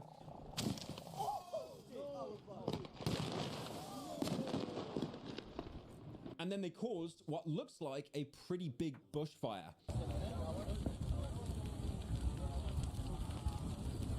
Like, you hear these stories in Australia about like bushfires, and it could be from someone camping or someone even dropping a cigarette. And then, you know, in America, it's just like clip farmers. So, some more Your Rage drama. The streamer, who I've talked about multiple times, especially in the Mr. Beast live stream challenge, which he won, posted a video where he confronts one of his friends, who he's been with for 25 years, for stealing apparently hundreds of thousands of dollars from him. So in the video, he's recording with his friend Greg, who basically just looks like he's doing a little bit of a boohoo. Rage says that he stole at least $50,000, but it could well be into the hundreds of thousands. Today's the day I found out my best friend of 25 years has been stealing from me. 50 bands minimum, 100. My dog. Rage says that he was there for his friend when he was locked up and also when he was homeless, and that he's been staying at Rage's place for almost a year. And he also said that he basically never wants to see him again in his life. When you got locked up, who was there for you? You. When you was homeless, who was there for you? You. Whose house have you been living in for a year, gang? Yours, bro. So what the fuck? You gave me the card, gang. And did what? Wait, when did I give you the card? For what? What did I give you the card for? No, you didn't. I'm wrong. I don't want to see you again, gang. Ever again in my life. I swear to God. People also noticed in the video, Rage's friend, for whatever reason, is just in his underwear. Now, being real, I'm not sure who's being honest and who isn't, but Your Rage got Kai Cenat kicked out of the Mr. Beast challenge, so I'm more inclined to believe him. Now, if there was ever a god of clip farming, it was Neon. I am convinced that Neon is the person who popularized these hordes and hordes of people that are clippers for other people's accounts. Again, if you open up IG Reels for like even 5 seconds, this is the telltale sign, and I know I've mentioned it before. If you see a clip of someone like Clavicular, Neon, or even a non-kick streamer, like for example, Oni Pixel, someone that is actually respected, you'll notice that the description just says the bio of who they are. This will be their full name, their date of birth. It's just a copy-paste thing that clippers use. And then if you go on their account as well, it says they're like a fan account to avoid being banned. They're not. They're being paid to do it. So anyways, back to Neon. A few days ago, the Core Boys were working out at the Diamond Gym. And one of the streamers, Stable Ronaldo, said that after the experience, he will never go to the gym again. You couldn't fucking pay me to go to the gym anymore. You deadass could not fucking pay me. Marlon, the one who is probably closest to Echo 2K, my favorite music artist, mostly because they're both Swedish, he ended up crying during the workout. I cried. Y'all can clown me for it right now, bro. You'll see in the video. And Lacey was in so much agony, he couldn't stream the next day. Now, a streamer who is much less respected, Neon, went to the workout afterwards to try and get some clips and seeing how well it went for the Core Boys, and it was absolutely brutal. When Neon wasn't doing any of the sets that they asked him to, Unk, the guy who runs the gym, he's literally just called Unk because he's at the age of Unk, he ended up punching Neon in the stomach. Sorry. And then apparently threatened to shoot him if he didn't do it. Like, one of the guys is even saying here, like, you know, he's not going to shoot you, you're good. And Unk goes, wait a minute, why not? No. Never get shot, that's going to be next, go. He's not going to shoot you, bro, you good. Why not? Then they were doing hill sprints, and Neon had to take a break to use his inhaler. This was a big mistake because Unk could see through the deception and knew that he was coping just so he can get out of doing the exercise. Right here, sir. He took the inhaler away from him and basically said, "You'll get it back tomorrow." Okay, I'm gonna hold on to this. Okay. You'll get it back tomorrow. I'm more wondering what inhaler he has. Because if it's a blue one, that's pretty dangerous to take away from him. Oh, he's actually got a blue one. That's a rescue one. I don't have asthma, but I've had friends tell me about it. What's up, money? You good? Are you feeling good? Good. Why was he hitting that like whippets? Neon realizes he can't overexert himself because then he can't clip farm. Now, Neon was doing some accidents with Unk, which definitely wasn't intentional. Like the time he accidentally hit Unk in the nuts when he was picking up a weight. Look, grab. No! Oh, I'm sorry. Sabr.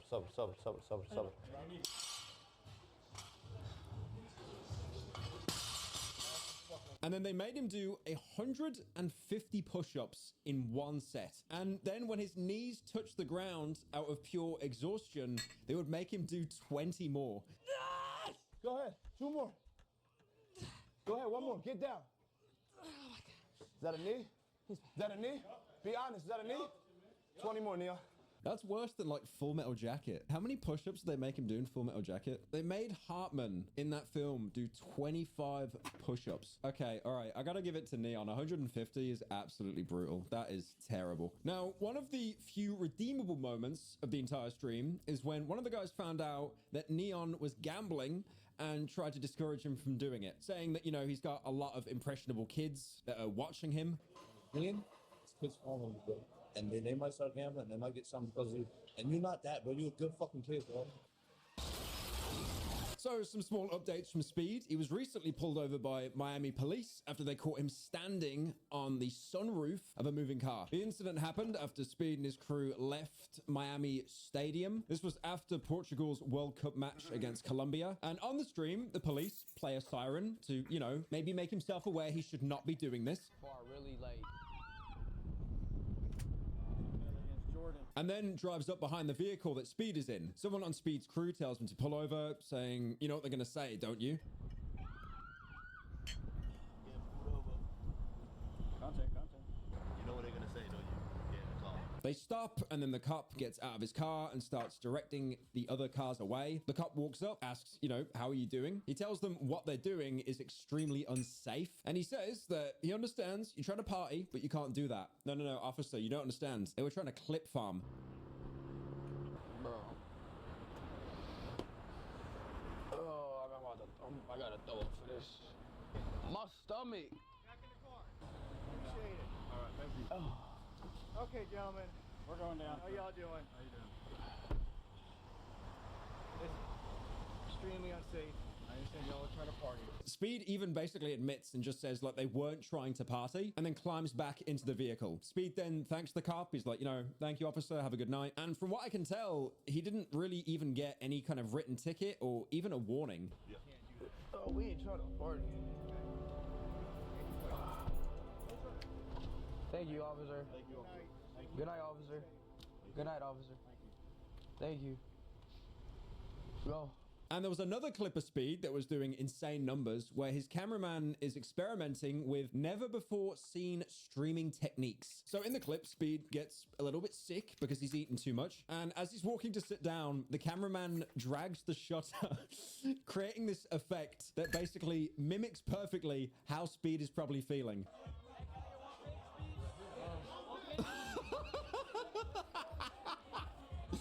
It's like that time when you, when Michael in GTA does like drugs or something.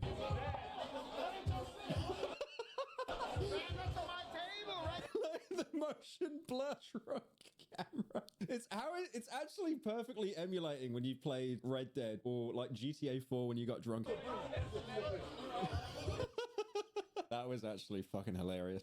That has to actually be a world first streaming technique. So that clip got like 200,000 likes or something. And one of the biggest quote tweets says, "Welcome back, Wong Kar-wai," referring to the Hong Kong filmmaker. There's a video here.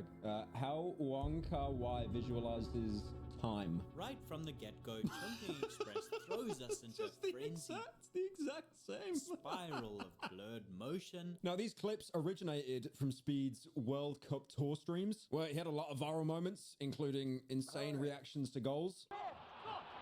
He was just sitting on my lap. Hello, kitty. You look like they want to kiss.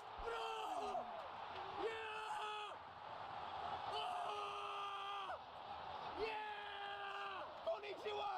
Itakimasu! Yeah! Sayonara! Japan just won on Japan! He also had a pretty wholesome moment after the Japan game, where he joined in the Japanese tradition of helping to clean up the stadium after games. Wow. We're cleaning up the trash after the game. This is what the Japanese people do after the game. They clean up. Win or loss. Win or loss. Win or loss, the Japanese cleans up the stadium. So that's what we're doing right now. All I'm going to say, no matter what culture, what country, apply this. If you go to the cinema and you leave popcorn all over the floor and it wasn't an actual accident, you should be shot in a video game. I never understood that. It's like, just take your fucking trash out when you're done. It's like, oh, that empty bottle of water, it's too heavy, I can't take it, and walk 20 yards to the trash can outside the doors. Oh, it's too much. He also ran into a Chinese fan on stream, but the man said that his English was very, very poor. So Speed actually ended up speaking to him in his own language, which, you know, was a pretty wholesome moment. He's from China? You from China? Yeah. Oh yeah. How we feeling from China? Yeah. How we feeling from China? Tell the screen something for China, man. Yeah. Said, hey, you gotta listen. You gotta get everybody that's in the stream watching right now, bro. Yeah. Listen, Portugal needs to win this game today. Yeah, I'm very. I'm beginnerly very bad. Yeah. Okay. Lung yeah. 我说中文。Oh yeah. 请问说我的主播加油，我的主播加油，中国加油，朋友加油 Yes! Hey, that's what I'm talking about. One of the replies even saying, he may actually be Jesus.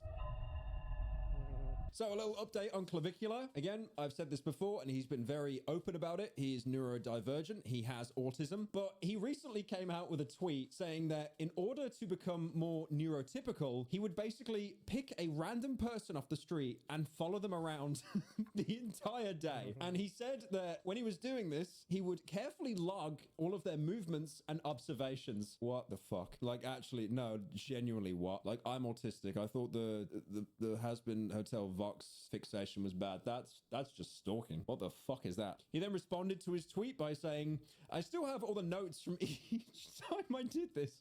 I tried it yesterday, but all the people spotting me, even in a foreign country, kept making me get noticed. Now, when people saw the reply, they were pretty perplexed if he was being serious or it was just what's the fucking Twitter equivalent of a clip farm, a tweet farm? I don't know. So when he was questioned, he responded to someone accusing him of doing it with engagement bait with this tweet. Open your mind to achieve greater things. I've been observing someone all morning. It's literally stalking. That is stalking, by the way. Now, to be fair, he did actually tweet a picture the other day saying that he was always wearing AirPods in the club, which is definitely not neurotypical behavior. I do that though. Wait a minute. I actually do that. Oh God. Oh, that's pretty bad. I remember going to a nightclub in Melbourne with Fitz and I was wearing earpods and he says to me, are you autistic? And I was like, yeah, but also I don't want to go deaf. Also, the music was shit anyway. I am become meme.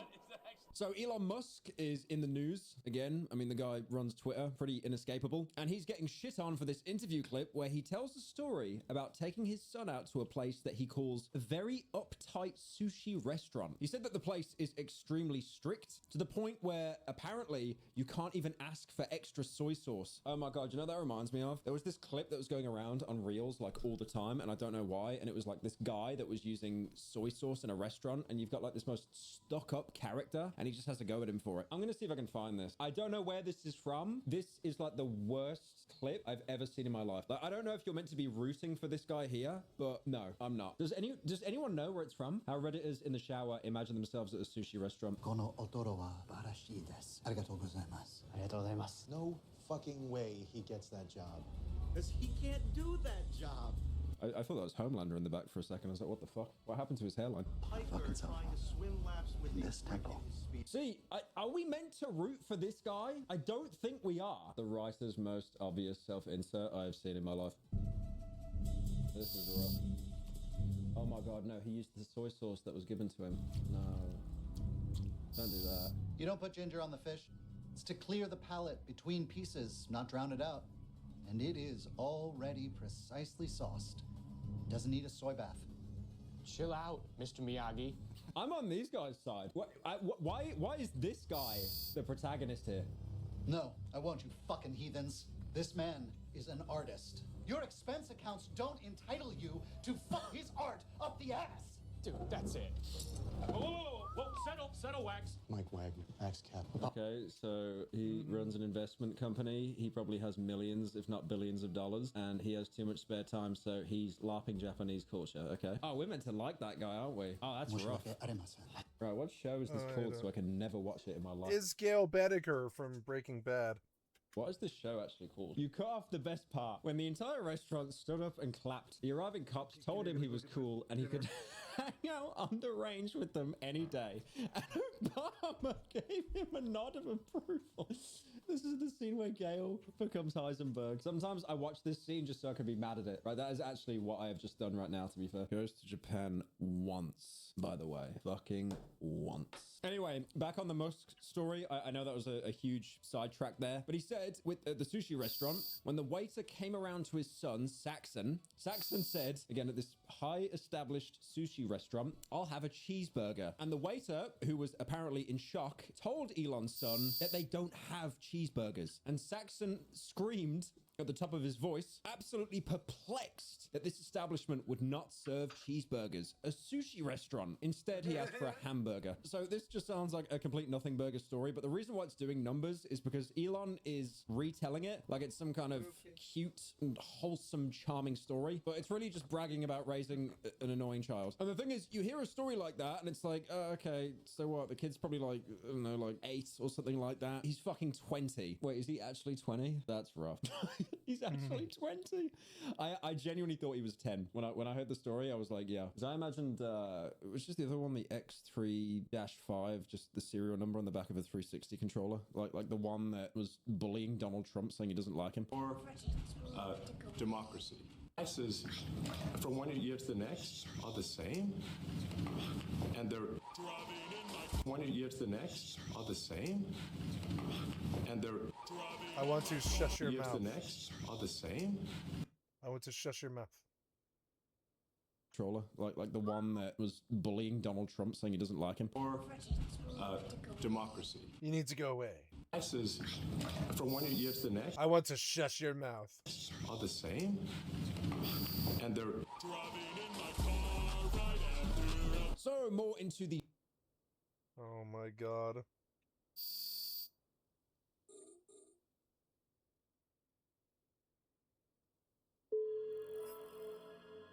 Hey, money.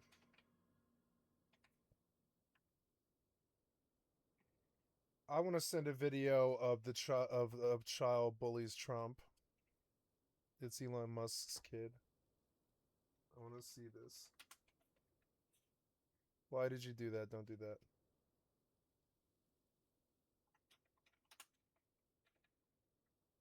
I don't like you.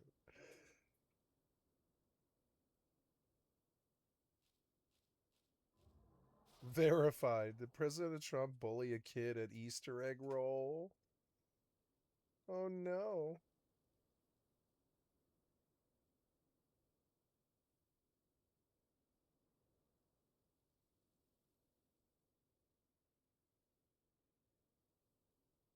It's a frontline PBS. Wow, Trump the bully. How child in military school shaped him.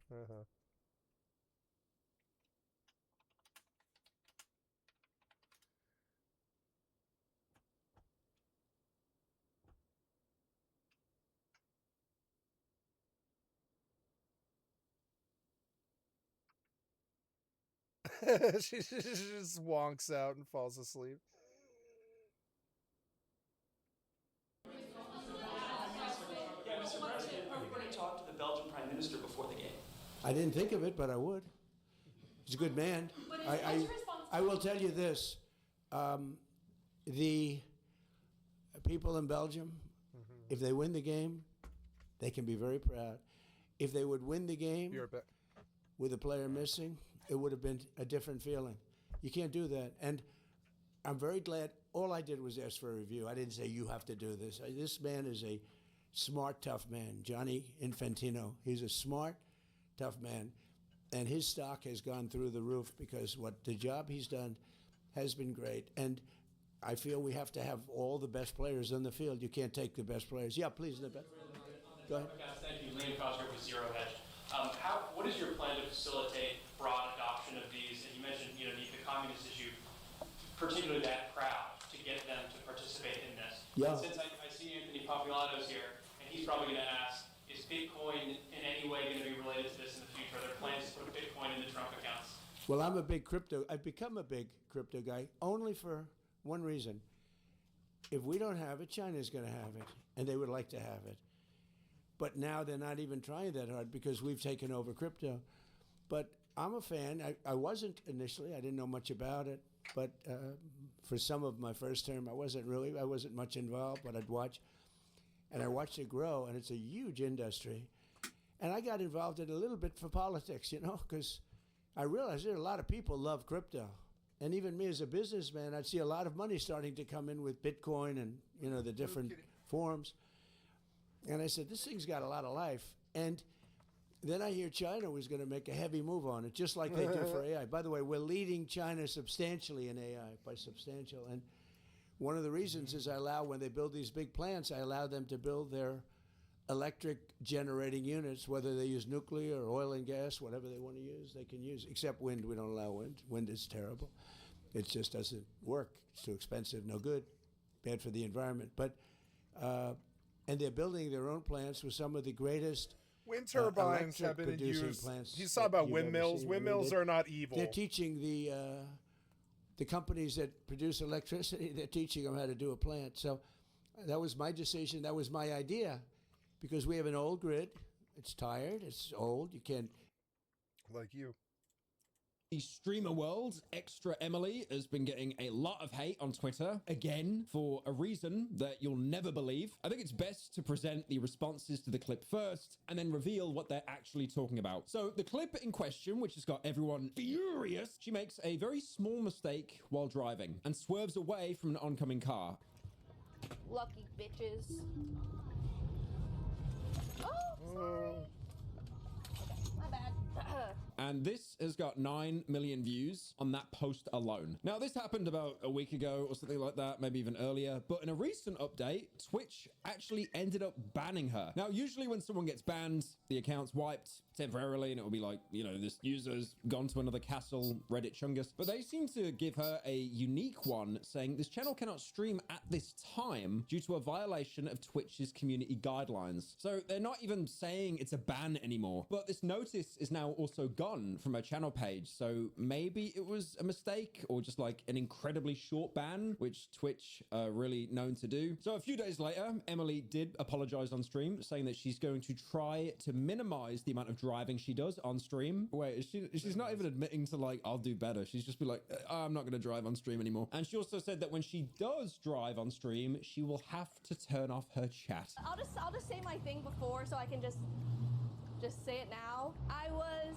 suspended 2 days ago for distracted driving, and I clearly understand why I was suspended because it's very dangerous, and I want to learn from my mistake and do better in the future. So from now on, I'm going to try to minimize the amount of driving that I'm doing on stream, and if I do drive on stream, I'm definitely going to have the chat off. And yeah, I don't do the chat, and I don't care, and I don't watch the cell phone. I watch the road because I value my life. And I just want to do better and not make the same mistake again. She said that she's really beat up about it. She feels horrible. And because of that, she won't be doing any more driving streams for at least a few weeks. I'm learning from it, and I want to just do better and not do that again. I won't be driving on stream for like at least a few weeks. Who knows when I come back to Austin, but that's why I'm doing hitchhiking today, and I just like don't want to even risk it anymore. So here's a topic. It's definitely a topic that the whole world is talking about right now. The Discussing Film account, not the parody one, the actual genuine one, put out a tweet saying Red from Angry Birds actually fucked 3 times and has 3 kids in Angry Birds 3. And they were following up from an older post that was made in April saying Red fucked and has a kid in Angry Birds 3. That shit's got 300,000 likes. I like how serious accounts just don't even care anymore and they just end up becoming gimmick accounts. So yeah, that's it. See ya.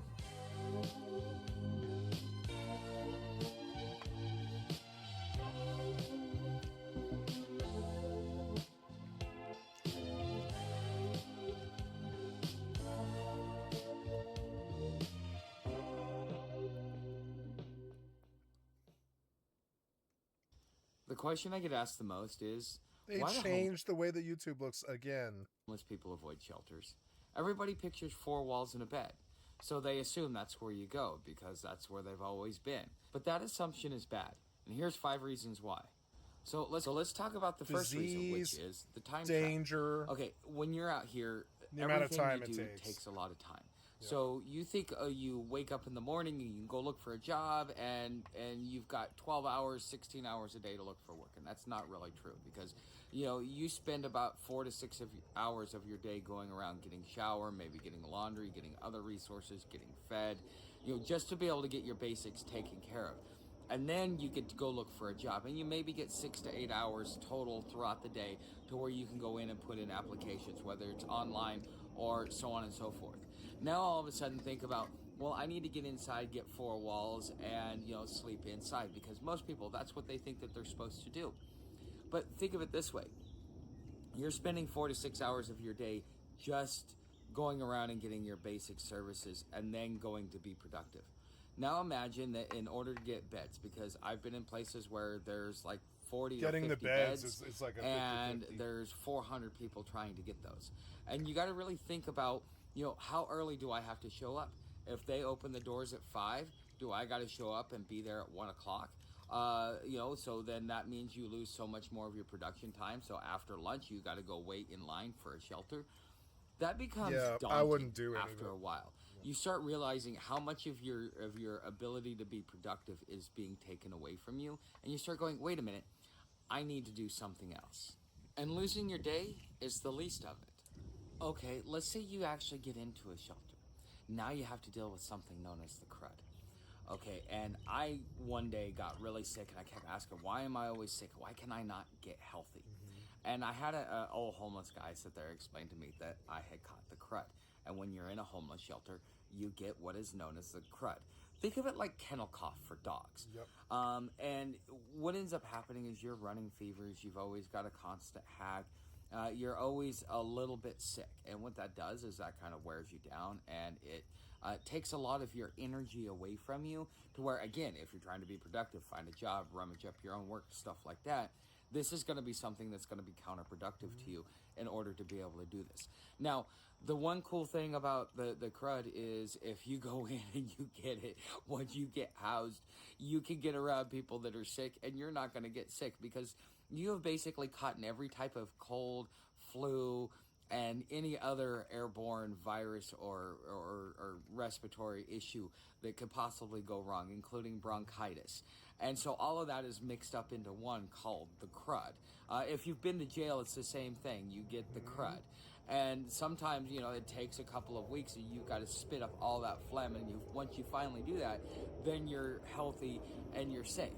But this is one of the main reasons why you would want to avoid the shelter, because who likes being continuously sick for the duration of their homeless experience? It's not just your health that takes a hit, it's also your gear that's keeping you alive. So now that you've gotten into the shelter, you already know you're going to get crud. You've wasted your day waiting to be able to get in line so that you can actually get a bed. And now they want to destroy your gear. And you might be going, Tuck, how are they destroying your gear? So I was in Tallahassee, and because there's a bed bug epidemic, what they want to do is they will not allow you the ability to take your gear, especially your sleeping gear, inside with you because of bed bugs. They don't want them there. It's an infestation. And so what they need to do is they need to do heat treatment. But in order to be able to exterminate a bed bug, you've got to have like, I think it's like 400 or 500, maybe 600 degrees to be able to make sure that nothing lives. Well, if you've got gear, whether it be down, whether it be synthetic, whether it be a sleeping bag, it's going to melt. And I know this because I had a Teton 20-degree sleeping bag, and it was really good. It was really fluffy, but I left it out in the Florida sun for a day. And when I used it from then on, it was flat. It never really kept me as warm, and it really actually it damaged my gear just by leaving my sleeping bag out in the middle of the Florida sun. Also, you have places where they want you to leave your gear in a drop-in bin, whether it be a shelter or whether it be a food line where they want to do something like this to you. And you run the risk of people getting up and grabbing your gear. So the very things that are helping you survive, this system, the ability to get a bed, it's doing everything it can to take this away from you. Let's say you took the risk. Now look at who's staying next to you, who's sleeping next to you. Hey guys, sorry to interrupt this. If you want to support independent Crackheads journalism, and drunks, and they're loud, and they fart, and they masturbate, and they'll do it right in front of you, and they're used to being institutionalized, so they don't care. They scream all night at ghosts that aren't there, and they're just, and they're fucked up, and they rant because they're on meth and they can't come down, so they're just like blah blah blah blah blah blah blah, like a buzzing fridge. And oh, my kitty. Hi, my kitty. My beautiful kitty. I didn't know you were back there. Oh, she's taking up on my pillow. Yeah. My kitty. and independent content like what we have here on this channel, please check out the different ways you can support the channel with the links down in the description. Schizophrenia is a thing with the homeless. It's one of the reasons why, I think a lot of homeless people are schizophrenic. I think it fits. And so if you say or do the wrong thing to that person, they might just fucking shank you. They're not normal. They're like different. And they're not all like this, but they can be like this. So often another thing that's about it is you want to be standoffish and not really talk to anybody and just be in there like prison and then leave in the morning. All night, the crackheads will just run their mouths. They'll just be like, fuck you, blah, blah, blah, blah, blah, blah, fuck you, fuck you, fuck you. And they'll just be like yelling at somebody that isn't even there. And they're just like having some challenge with their meth-induced or crack-induced dementia. And you can't get any sleep anyways. He hasn't even gotten to the actual sleeping part. When you finally get to sleep, when the crackhead shuts the fuck up out of just sheer exhaustion at like 3:15 in the morning, and they're always there. I've been to a lot of homeless shelters, and the crackheads are always there, and they're always loud, and they're like, so you finally get to bed at 3:15 in the morning. Guess when they get you up? It's like 5:15. So you get like maybe 2 hours and 45 minutes. Maybe you're on meth yourself, so you're just there to not freeze to death outside in the winter or whatever. And so you're just using the place as, just essentially police cover because you have like a meth pipe on you and meth and stuff, and you don't want to catch a charge by being out in the streets with it. And I used to use shelters to like protect myself from police. And yeah, if you're not on meth, somebody else there is on meth, and they're gonna be fucking loud. And all night you just hear these people who have been in and out of prisons and shelters all their lives, yelling at the crackhead to shut the fuck up, at like 2:30 in the fucking morning. And that's my least favorite part of it. And that's like clockwork. You can count on that. Every single time I went, it was like, please shut the fuck up. People have to work at construction sites tomorrow. We need our sleep. It's not going to happen. Some crackhead in that room is going to fucking run their mouths all goddamn night. It just is what it is. Prison's like that too. Prison, it's never ever quiet. There's always somebody railing at God or their situation, or yelling, trying to challenge the other people there, having some kind of manic episode or something like that. And it's not always like that, but city jails are like that. City jails, you can't really sleep because there's always people screaming and yelling. And yeah, this sound warfare torture is a thing in the shelter. Smart people that use shelters consistently, they bring earplugs, and they bring good ones too. Like, and I carried earplugs myself, and I would use them for the shelters. That was a tip somebody taught me the first day I went down to Jesus Saves. Was the first shelter I ever went to, and it still is my favorite. It's really good shelter. And I've slept at Jesus Saves, I think something like 25 times or something like that. And they have a real good soup kitchen that actually serves really good food, even though it's low quality gravy stuff. It's still really good food if somebody gave it love and tried to, it's somebody who wants to get right with Jesus, who really cares to try and make the food taste good. And and it's got usually good salad. They'll give you greens, which is good. You need salad. And it's an interesting experience. If you're a vegan, you're just out of luck because it's just all meat-based stuff. And it's just an interesting experience. But I like Jesus Saves, but every single time I ever stayed there, crackheads screamed all goddamn night. And you don't usually get down in bed until like 9 or 10, and you better have really good earplugs, which are hard to remember to maintain and keep around. Without the earplugs, you got to hear the crackhead scream. And he's going to talk about that too.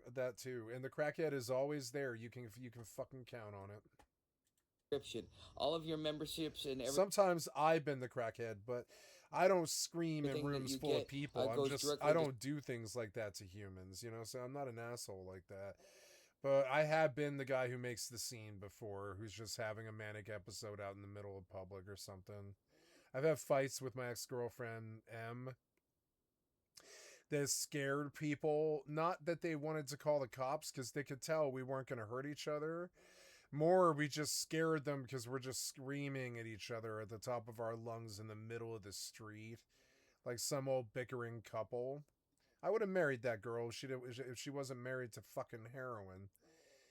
And I really liked her a lot. But I mean, we get to screaming because she'll just walk off, and then you won't see her again for 3 weeks. And it's like she disappears, but she's this really beautiful girl. So you're thinking, oh my God, one of the most beautiful women I've ever met or been with is just loose in the streets on a heroin binge, and you chase her. You're like, no, the beautiful girl, she needs protection, she needs help. Like, there's all these predatory rapists and dudes down here. And so I lived in fucking mortal fear. She'd be like, I'm leaving and I don't want you to follow me. And I would just be like, I'm not doing that. I'm following you. You need support. What will I say to your fucking mother and shit like that? I'd be like yelling at her. What would I say to your sister? Just fighting with her. She's like, I don't want you to come with me. It's because she wants to go off on some needle binge or something, and she knows that I'm not down, and she knows I don't want her to go. She knows I don't want her to go on a fucking needle binge. So I'm just like, so I'm not really receptive to the idea of it. I think it's her killing herself. I'm okay with her smoking, but I'm not okay with her shooting at all. And so I'm just like, you need somebody to come with you into this trip that you're going on. You can't do this alone. I'm like yelling stuff like this. And she's yelling louder and being like, leave me alone and all this stuff. And it's like, I haven't done anything to you. I have all of your clothes and all of your property in my taxi cab. What do I do? We can part ways, but it's like, what do I do with all of your stuff or whatever? It's crazy. It's just like, you know, having crazy battles up and down fucking like South Broadway and shit like that, downtown on Spear and shit like this, scaring people at the Burger King and at the downtown fucking Civic Center Park and all this. Because what they think it is some dude beating the shit out of his hot stripper girlfriend or something. But what it really is, it's just a girl on a heroin binge, raving, mad lunatic who would like no idea about anything that she's actually saying. It's just gibberish. It's they call this is it synesthesia or dysplasia? I think it's dysplasia, something like that. But it's when you have neurotoxin damage from repeated and long-term drug use and too much of it usually. And even overdoses and stuff. That causes the worst problem is, and it's happened to me. I have neurotoxicity stuff. It sucks. I've done this too. If you do enough drugs, it does fry your fucking brain like an egg. And I mean, not like an egg, but it's just, you know, it is a figure of speech, but it's like, that does happen. And so the neurotoxicity is making it so she's talking to you, but the words that she's saying don't connect, and it just sounds like some kind of angry rant at God mixed with some kind of goodbye letter, but you can't understand what the fuck they're talking about. And then in every other sentence is like, I need to get well, I'm sick, I need to get well, you know, over and over again. You hear her say it, like, you know, I'm sick, I need to get well. And and so that stuff, it's 24/7. When you're in the drug life and you're homeless and you're living in shelters and stuff, you can have a manic drug episode any given time of day, and the homeless do that, and that is the worst factor of it. You can control yourself, and you can control your clock and your calendar and your sleep. You can wear the earplugs to try to block out the world, but then that's a scary thing. It's like you're essentially in a prison with no guards, and the people are crazy crackheads and drunks with, you know, stuff like, you know, neurosyphilis and dysplasia and drug damage to their brains, and they're just not right, you know, they ain't right. And so you're spending the night with them. You're in a room with 50 or 100 of them or something, and a ton of beds in a big old room. And the chances of you getting a peaceful night of sleep that's longer than 2 hours or something is so low, you may as well not try. It's better maybe to try and stay up all night on the sidewalk. And I felt this way, and I did this for years.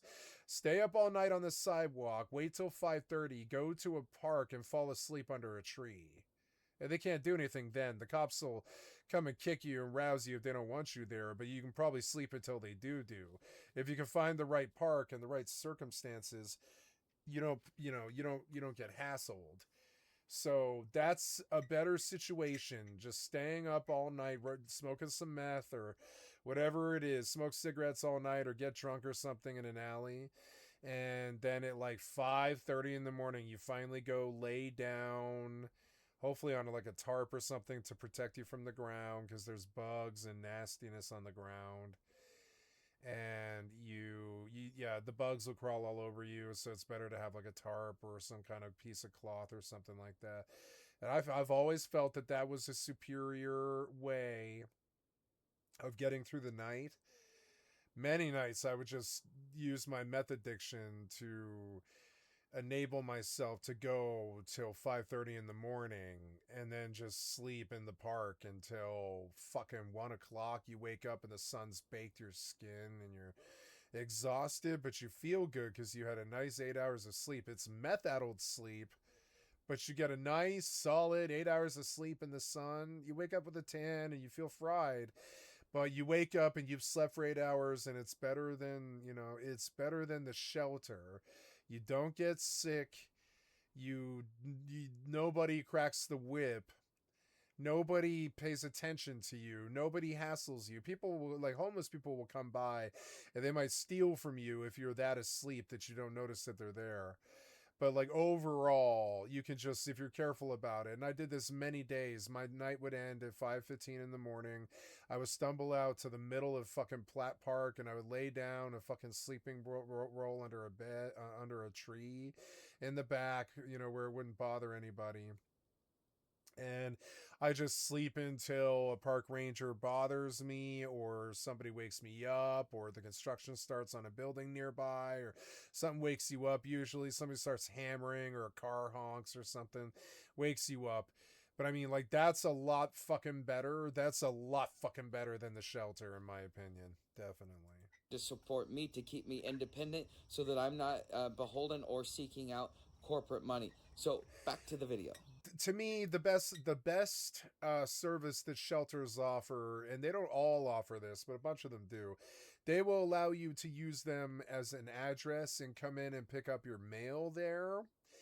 And it's a lot of work and a lot of, administration for them to do that for the homeless. But that's the most valuable thing that they do, because you can't receive a paycheck if you don't have an address. So you can lie to a job and say, and just omit that you're homeless and try to scrabble your way up off the streets. But you still need an address registered on a W-2 before they'll hand you a paycheck. W-2 is the tax form. And so the real problem with being homeless is you don't have an address. And if you can get around the address, you can probably dig yourself up off the streets within, I would say, 6 weeks.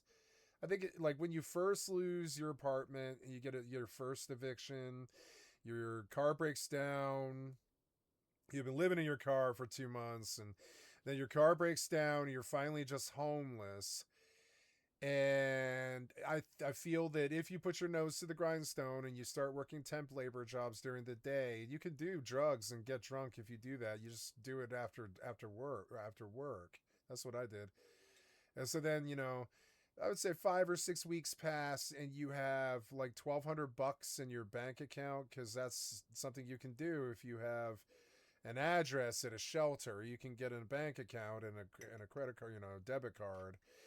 And you just keep stacking that money that you make at the construction site, anything that you don't spend at the dealer's house or the liquor store or the food store or the transportation, you just stuff away, and you try to raise first and last month's rent at a place. And after, I would say, 6 weeks of working Monday through Friday, being drunk and fucked up and homeless on Saturday and Sunday, and then going back to work, or maybe more work. Maybe you find some work on Craigslist or some kind of like thing for a friend or something. Maybe help somebody move or something, whatever it is. And then you go back to work on Monday through Friday. Real homelessness is working, because in reality, you're going to need $5 to $10, depending on what city you're in, for a day pass to be able to travel around the city without a car.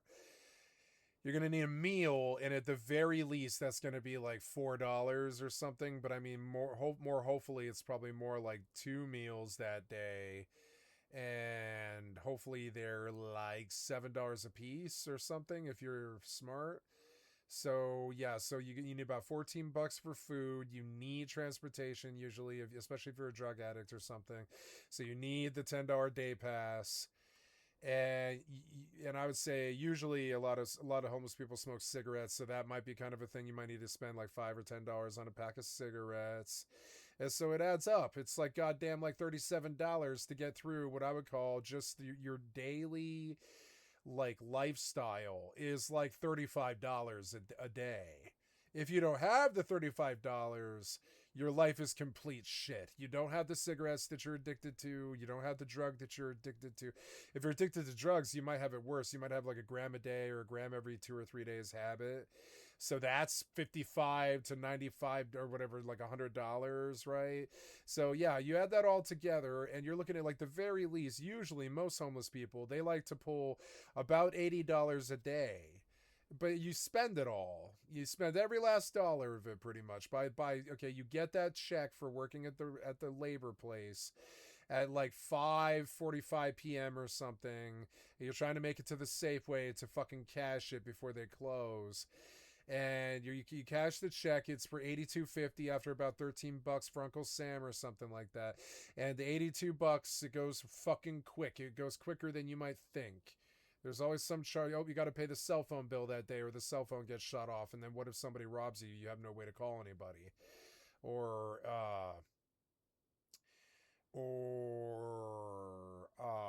you have some kind of ticket you've got to pay off, or I mean, it just sucks. There's like real life stuff, or there's something that you want to buy really, really badly, or something that you think you need to make your life better when you're homeless on the street.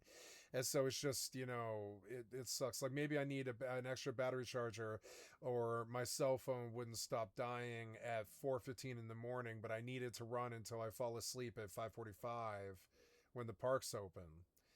And so that was something, you know, and that all costs money. It all costs money. Clothes cost money. Going to the bathroom can sometimes cost money. The amount of travel it takes to use restrooms is a pain in the ass. If you want to shower, you better go to the gym that you have a membership at. There's more money. Or go to the truck stop and pay for a nice 5-hour shower or whatever until they basically, one of the other truckers kicks you out, or the management asks you to leave. But I mean, and that happened to me a whole bunch of times. I would go to the truck stop and we would just go in the truck stop. We would fuck in the truck stop, and I did this with several different girls. We would fuck in the truck stop in the shower, because when you're homeless, you can't ever get private time, right? You might have a girlfriend on the streets. I did. I had three. I had three different girlfriends when I was on the streets. And, you know, when you want private time, where the fuck do you go? You got to rent a motel room or fuck out there in the fucking park or whatever. That's not happening. The girl's not going to like that. The girl's going to want to shower afterwards. And so, you know, you need to do something. So what we would do is we would go to the truck stop and pay them their whatever it was, like $13 or whatever, and you have a shower for as long as you need it. And so you fuck in the shower, you get high in the fucking truck stop, you know, bathroom shower place, and you sleep on the fucking tile floor by piling your clothes up out of your suitcase, and then you like sleep on the floor for 3.5 hours in a drug stupor on heroin and stuff. And then somebody finally knocks on the door, like 3.5, 5 hours, and you go answer it. You say, "Oh, I'm sorry, we're so weary from travel, we just fell asleep, and we'll leave right now, we're so sorry." And you get up and you leave. You know, get up, like pack everything, take about 3-5 minutes something, and then you're just out of the truck stop again, and then back to a bus to go all the way across the fucking city or whatever. Did that many a time, and that costs money. It all costs money. Everything costs money. It sucks. You can go to the coffee shop. You can sit in the back of the coffee shop and have the time of your life, having some of the best conversations you've ever had with people and being part of their social clique. And my clique is out of the back of Stella's Coffee's house. They call it the Legion of Doom. There's like 300 kids, and I'm one of them. And the Legion of Doom is a thing, but the problem is, if you go to the coffee shop, you're going to have to buy at least a soda, and that's $1.25, and that means you've got to have $1.25 or you can't go to that coffee shop. So to me, homelessness means work, not shelters or panhandling. Another thing about spanging or panhandling, which is like, you know, sitting on the side of the road just asking for money and shit. Spanging is what my friends called it. Spare changing. That takes time, and it's like a gamble. You might do really well, or if they believe you, but if you're a young, strapping male at the age of 35, when I was like homeless, I was like 35, and it looks like you can swing a shovel or a pick or something like this, people don't hand you money. And this is something I think the public has a false conception about. If you look like a homeless crack addict who maybe fought in a war and is a veteran being ignored by the Veterans Administration, they'll give you money. If you look like a junkie who's turning tricks on the street, they'll give you money. If you look like white boy fresh out of an apartment who just didn't pay his rent or something, they don't give you money. And that's what I looked like. You know, it sucks, but you know, I my appearance never got raggedy like this. It did. My appearance got raggedy like this. I had real long beard a couple of times when I was homeless, but it's not productive. It gets you profiled by police. So I often shave. Shaving costs money. Razors cost money. soap and, razor, what's that called? Shaving lotion or whatever. All that costs some money. Deodorant costs some money. It costs $7 now, shit like that. Soap costs, ivory bars of soap cost money. Everything costs fucking money. So good day is when you can pay for all the incidentals that you need to get through that day. So I've never worked harder than when I was homeless. It's weird. It's like a job in and of itself. And I slept less and I went harder, Okay, so now you've spent most of your day waiting in line to get a bed. You were able to get your gear through the checkpoint, and it's so boring being homeless, like sitting around at a library just waiting for something to happen. Like, oh my God, I wish a world war would start or something, because it would at least be something happening other than me sitting here at this library waiting for the fucking sun to set, So many days in my life, I went to the Decker Branch Library. I go on the computer, I load my YouTube, I play like RuneScape or some other browser game, something like chess or something, and just, go on. This is one of the reasons why I don't like RuneScape is I kind of do view it as like a homeless man's game, kind of, because it's the game that you play down at the libraries, and that's disrespectful to RuneScape. But I think that's a credit to RuneScape. I think it's really cool that they gave a free game to people for that long. But if they can sense that you're a fat druggie who doesn't work, they won't give you money. There's all these things about it that people have assumptions about that it isn't actually like. It's kind of funny. Some people can spare change successfully. Other people can't. So then what? You got no income unless you go work. And everything costs money. Food costs money. And through security. And you're aware that you might even get the cred. But now you got to worry about street crime and maintaining your reputation. Yeah, so if your backpack has pockets, I would put bells on the fucking zippers. But it's going to be so annoying when you walk. But I mean, but that's how bad it is. You need to be able to hear some bells jingle when the zipper of your backpack is being opened, because I swear to God, people went up in my backpack at night when I was downtown at the park, Civic Center Park and shit like this, or around that area, around the river with all the fucking, scabies and gutter punks and stuff. And I swear to God, people went in and out of my backpack like it was theirs. Everybody did. Everybody, and anything of value at all, they would just take. Headphones or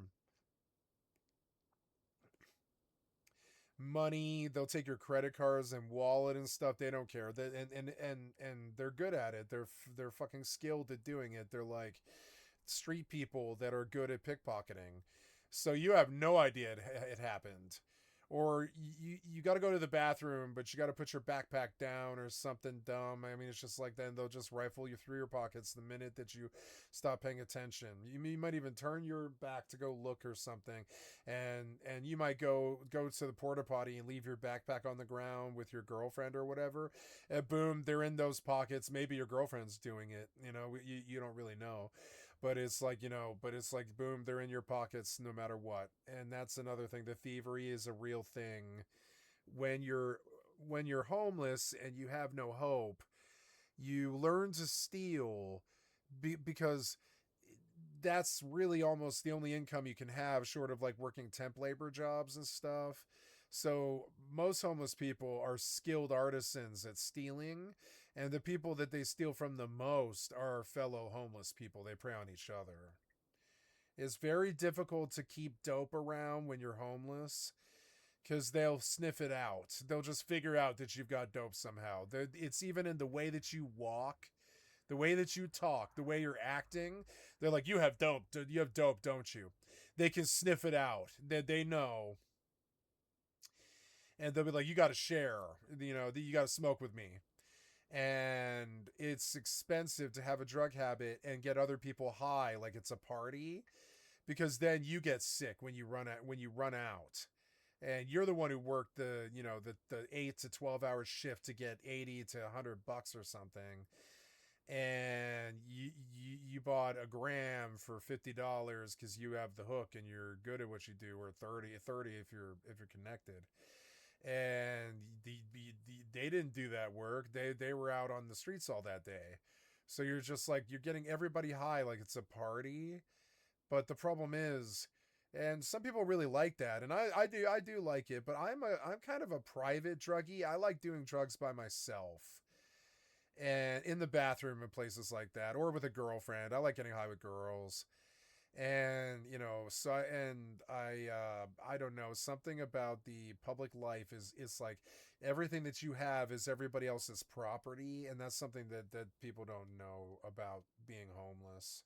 Because you got to realize all this stuff that's happening out there on the streets is also happening in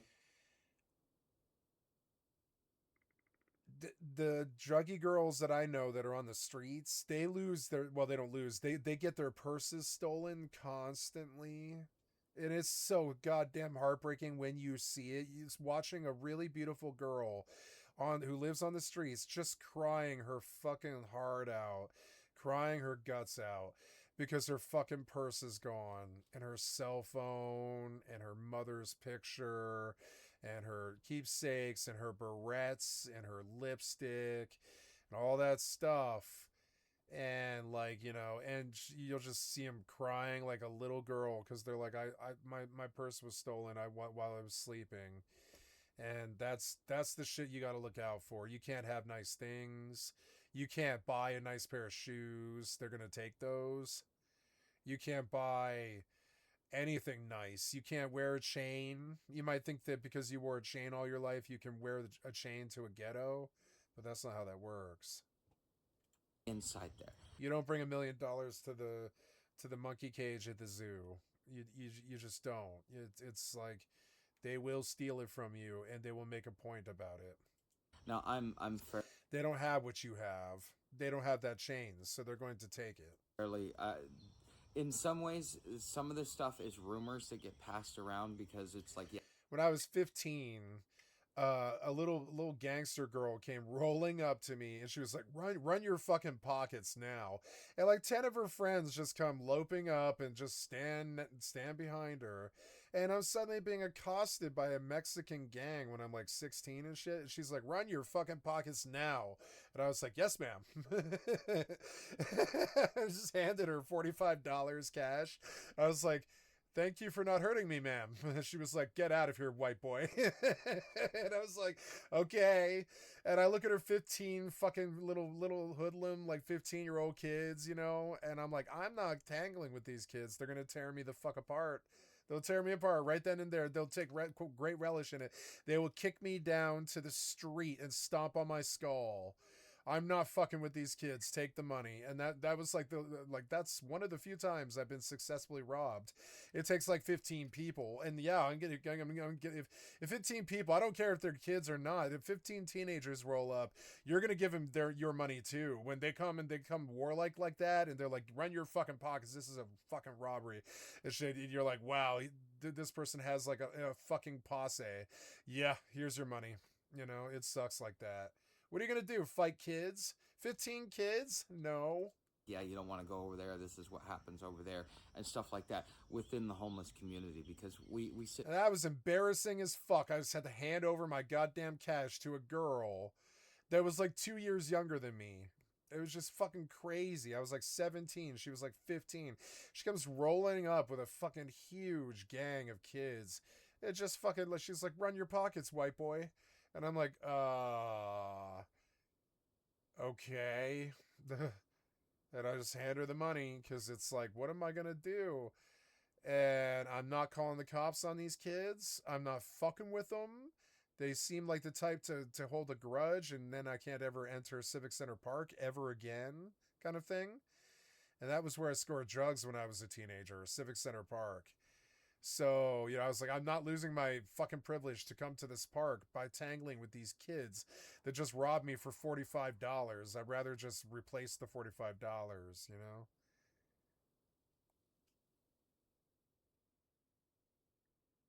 Sit back and we talk. It sucked, though. That pissed me off. I was like, Jesus Christ, that happened to me in my own fucking city. I forgot about that, too. I totally spaced that.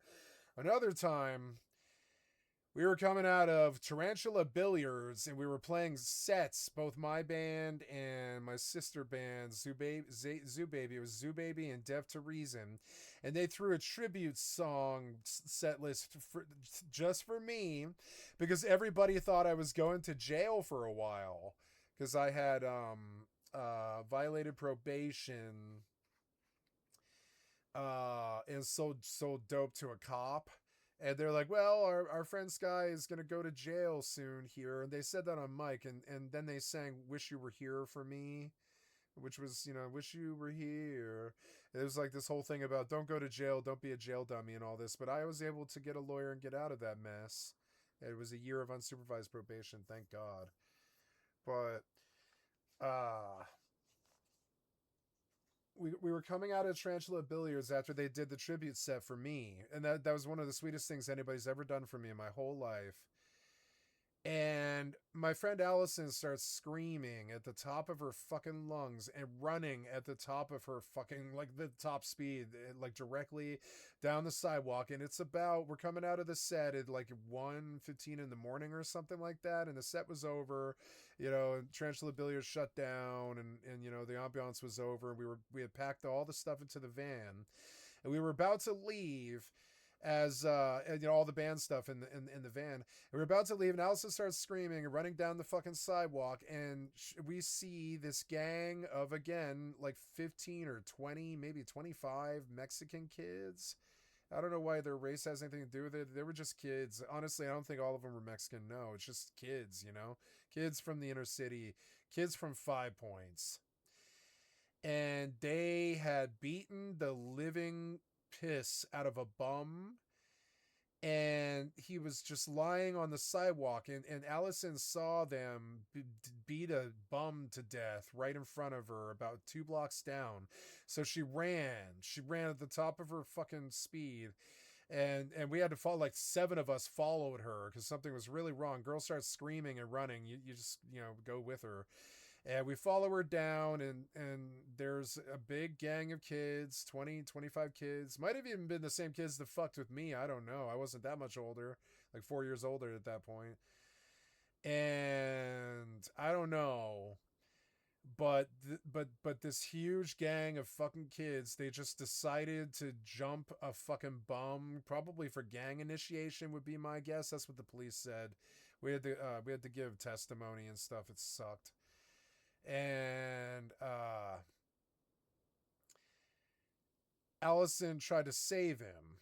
Allison came up and she was like, get off him. And Allison tried to save him. And because she was a white lady, and because she was a girl and young, and she had a cell phone in her hand, and 911 was on the phone, the gang just dissipated. They just ran. They ran down 15th Street past Tarantula. It was the craziest thing I've ever seen. They just, as a mob, they all decided to book, and they all booked in the same direction at the same time. And it was insane. They just ran.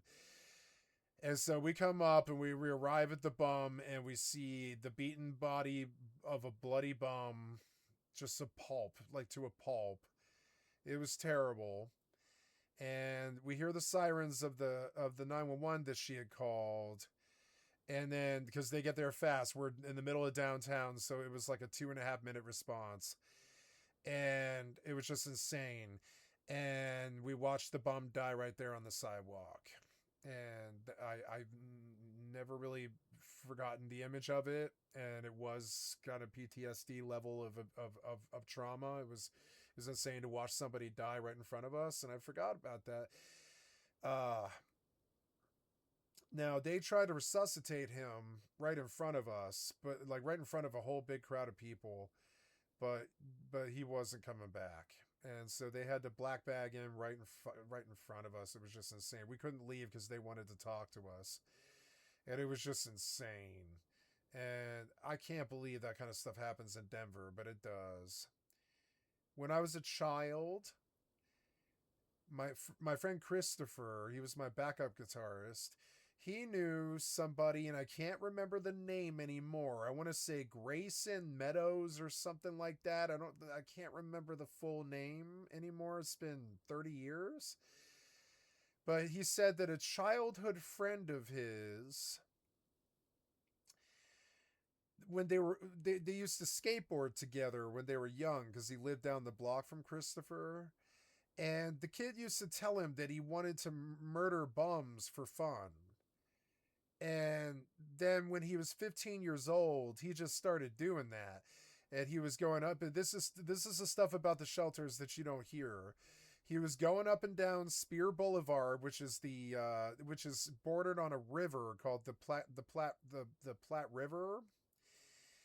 And the Platte River is a hotbed for homelessness because they don't roust you at night there, so you can sleep there at night safely. They don't fuck with you, and so the homeless are attracted there like shit to flies, or flies to shit. And it's a terrible place for heroin and prostitution and fights and murders and stuff. And it's also a bike path for all the yuppies of the city. So it's like all this crazy cultural stuff going on. It's the center of the downtown. It's connected to Civic Center Park. It's all the bike paths go along the river. So it's also a bike path. So all the homeless people with bikes, they can use it as a thoroughfare, like kind of like a highway, a homeless man's highway. And it was like a highway. It's like, you know. And it's scary to walk the bike path at night because you don't know what you're going to find down there. It is scary. You couldn't pay me to do it today. It was scary to do it when I did it when I was a kid, like 10 years ago. But today, after fentanyl and all the problems and stuff, you couldn't pay me to walk that's terrifying to me. You couldn't pay me money. You could offer me $1 million.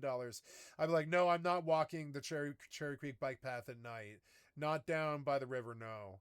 It's begging to get sat from behind by some beggar and getting all of your shit taken or worse. And I don't, it's just an unsafe place. It is. And so, my friend Christopher's childhood friend, his closest friend when he was growing up, they lost touch when he went to a different school. And they hadn't seen each other in like 5 years, but then he heard from the Westward, and he saw the story, and he was like, wait, that's my friend. There was a picture of the boy's face because he was 15, so he made the cover of the Westward. But he was traveling up and down at night on the fucking bike path downtown on Spear and between like 6 Boulevard and Colfax, which is 15, so it's like about a 9-block radius.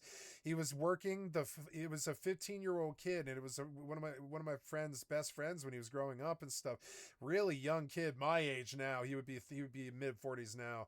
But this kid, he was just going up and down at night looking for drunk bums who were 3 sheets to the wind at like 2:45 in the morning when they're exhausted and too drunk to move, and he was just stabbing them to death.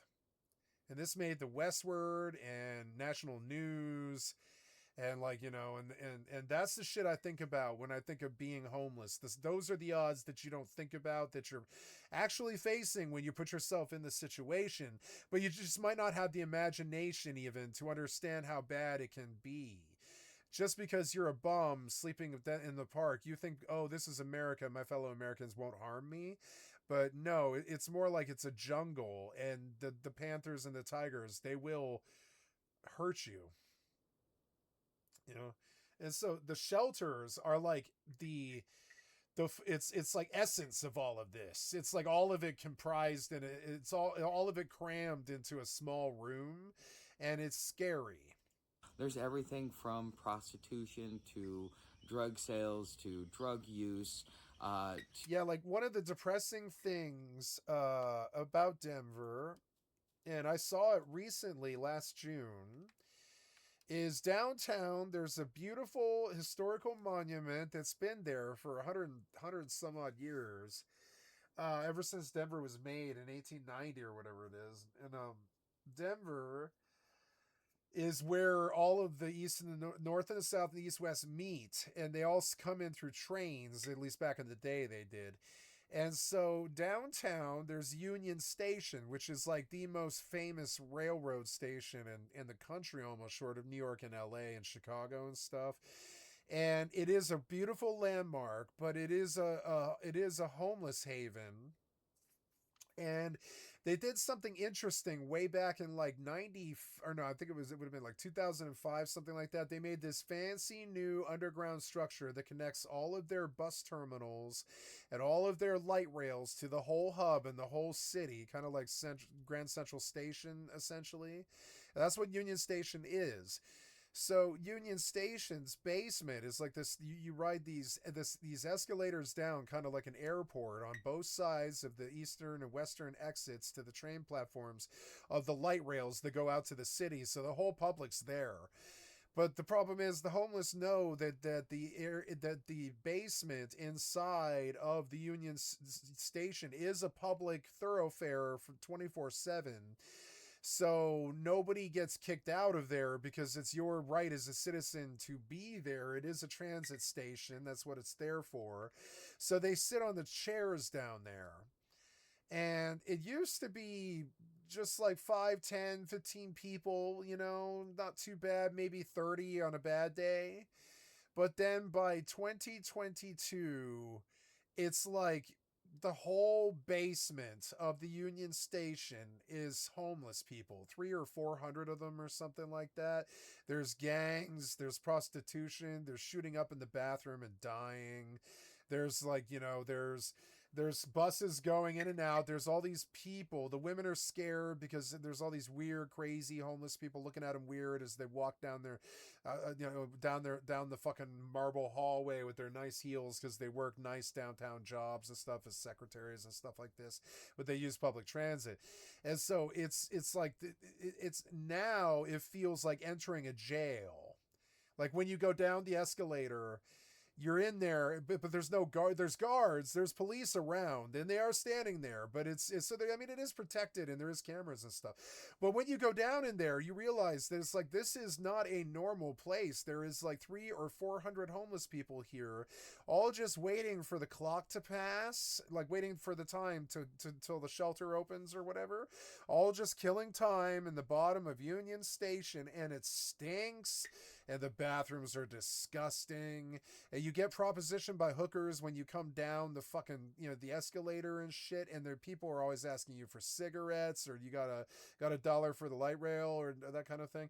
And spare change and all this. And that's okay. But it's like, when they started using it as a daily place to go, it completely destroyed like the most beautiful landmark in Denver, and I have a complaint about that. And I saw it recently, last June. I was supposed to do it this year, but my mother's getting too old for me to travel, very long or very far, because she needs me most of the time if she's to get through the day, and 'cause she's getting old now, and so yeah.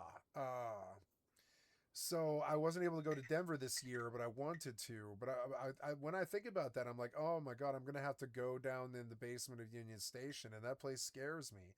It didn't used to. You know what changed it all? We all know what it is, but you know what changed it all? Heroin didn't kill us. Crack didn't kill us. Meth didn't kill us. Cocaine didn't kill us. But fentanyl did. Fentanyl destroyed these people, so they sit around on chairs down there in the bottom of Union Station, stinking up the whole place and destroying beautiful cultural Denver monuments. And I don't know. We can't. I am those homeless. I have sat on those chairs. I've been a Union Station bum. I've lived in Union Station before, and I can't talk shit about them. I just won't do it because I know how much of a struggle it is. But it's a shame that we decided to focally gather there, and we have a right to assembly, and we have a right to use transit, and we have a right to be there, so they don't kick you out of there. They just police the place really heavily. And they just, and if you come stumbling down there on heroin and drunk, they call for detox and stuff. If it's like 4:30 in the morning, you're better off in the day. But I mean, but it's not a good vibe down there. It would scare the hell out of my mother. I know it would. It scares the hell out of women, and it's not just men down there. It's both male and female homeless people, but they're all hard. They're all drug addicts. They've all done time. They all have mental issues. They haven't had showers, they're angry, and they're ornery, and they're bored.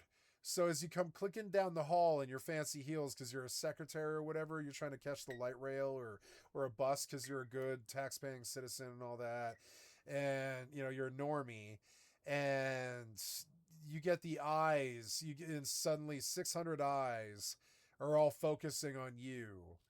And you're like, what the fuck? Oh, there's like 300 people sitting down here just doing nothing. They're just sitting in chairs.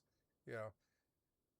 To all kinds of different crimes that are happening along the way. Yeah. And so you're sleeping next to the... They shit on the floors right inside the building. They...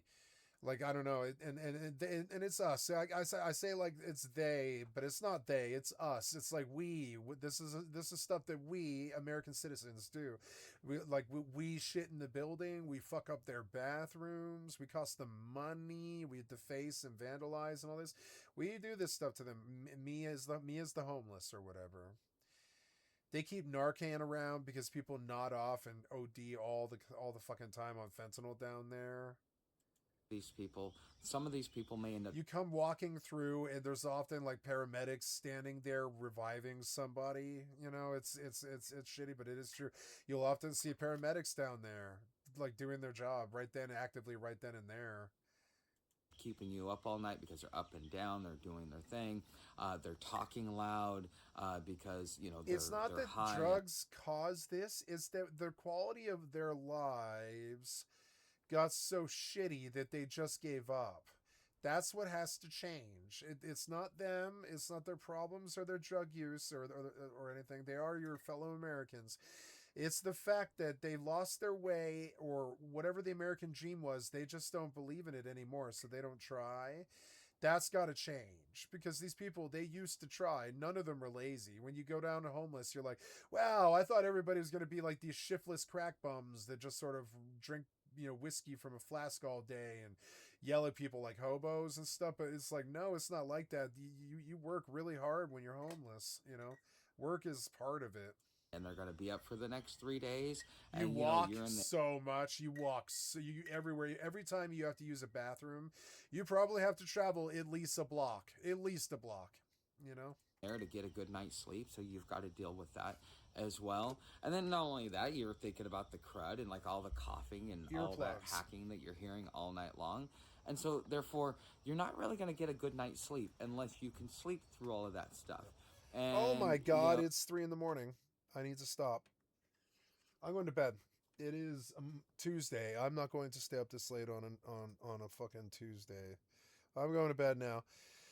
Let me safe up here. I only have 1 death today, but I got a kill, which is good. We're just going to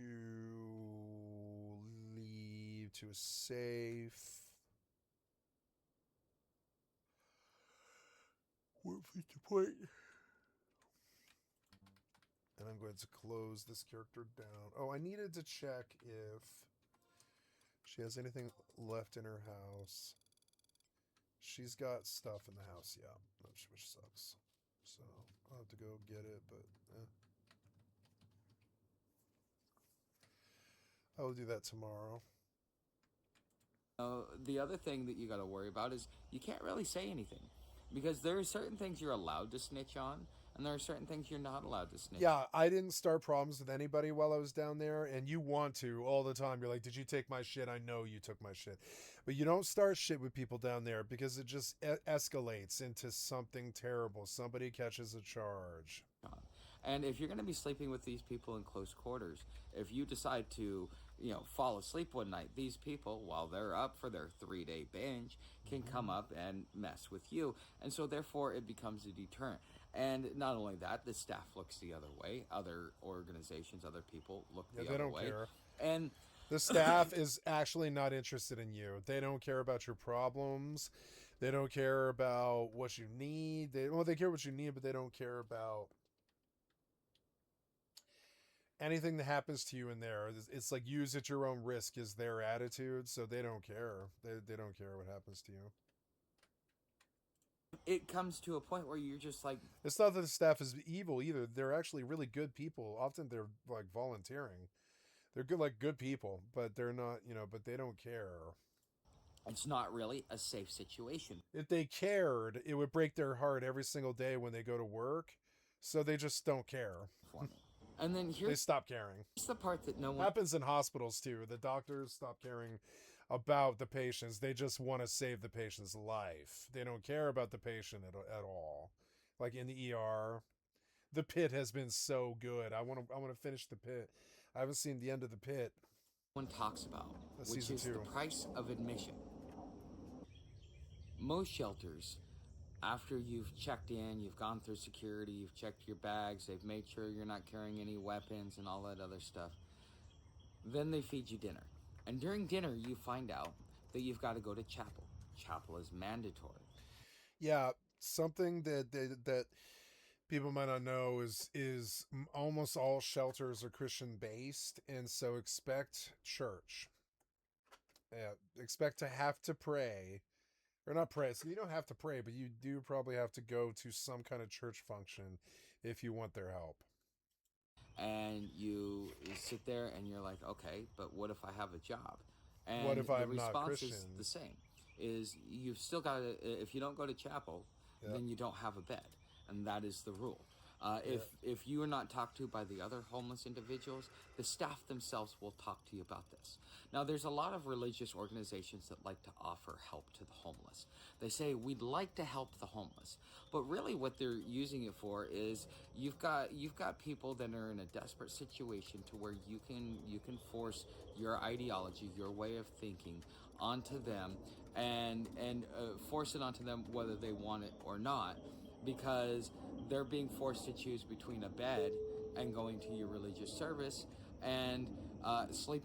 He's by an airport somewhere. Outside where they could get picked up by the cops and taken to jail, because usually in the places where the cops are the most militant towards the homeless is where you see organizations, especially religious organizations like this, pop up. So you're thinking, okay, I'm going to get in here, I'm going to get a shelter, I'm going to get a regular bed, so on and so forth, and I'm going to make sure to just go out there, look for a job. I got a place to store my stuff, whatever the situation may be. But then you go get a job. But the job is like from 2 to 9. Well, if you're working from 2 to 9 and chapel is at like 6 or 7 and you miss it, okay, you gone and got a job. You're doing exactly what you're supposed to do. But because you missed chapel, when you get home, when you get back that night, they're probably going to either deny you service or tell you, well, you know what? We'll let you sleep here tonight, get your belongings. You're just going to have to find another place to go because you cannot be here at chapel. And this is the thing that is the most destructive to a homeless person, because what you're doing is you're telling them that they've got to choose to be a servant of you and your organization. So I'm going to stop, guys, and I'm going to bail out here. You have been watching Skycatlive. I'm going to stop the recording, but the stream will go on while I title videos. And you've been watching Skycatlive. Come click on the cat space to donate. Come to the Twitch or the YouTube. Give me a like, sub, or a follow. I want to say thank you to Gloribus for resubbing and Anime God and all this. Thank you for supporting me all this time and all these years and everything. And so I will be back tomorrow to play some more video games after I walk for 5 miles. And I love you guys. Thank you so much. I have thousands of videos on my YouTube channel, which is reflected here. And, yeah, okay, I'm getting hits, which is good. And so, yep, and I'm going to go upload videos and stuff. And this session was recorded in its entirety, and it will be placed on my YouTube channel. If you like something that you saw here, you can come see it again. And I will publish this now. So this video is ending. This recording is ending.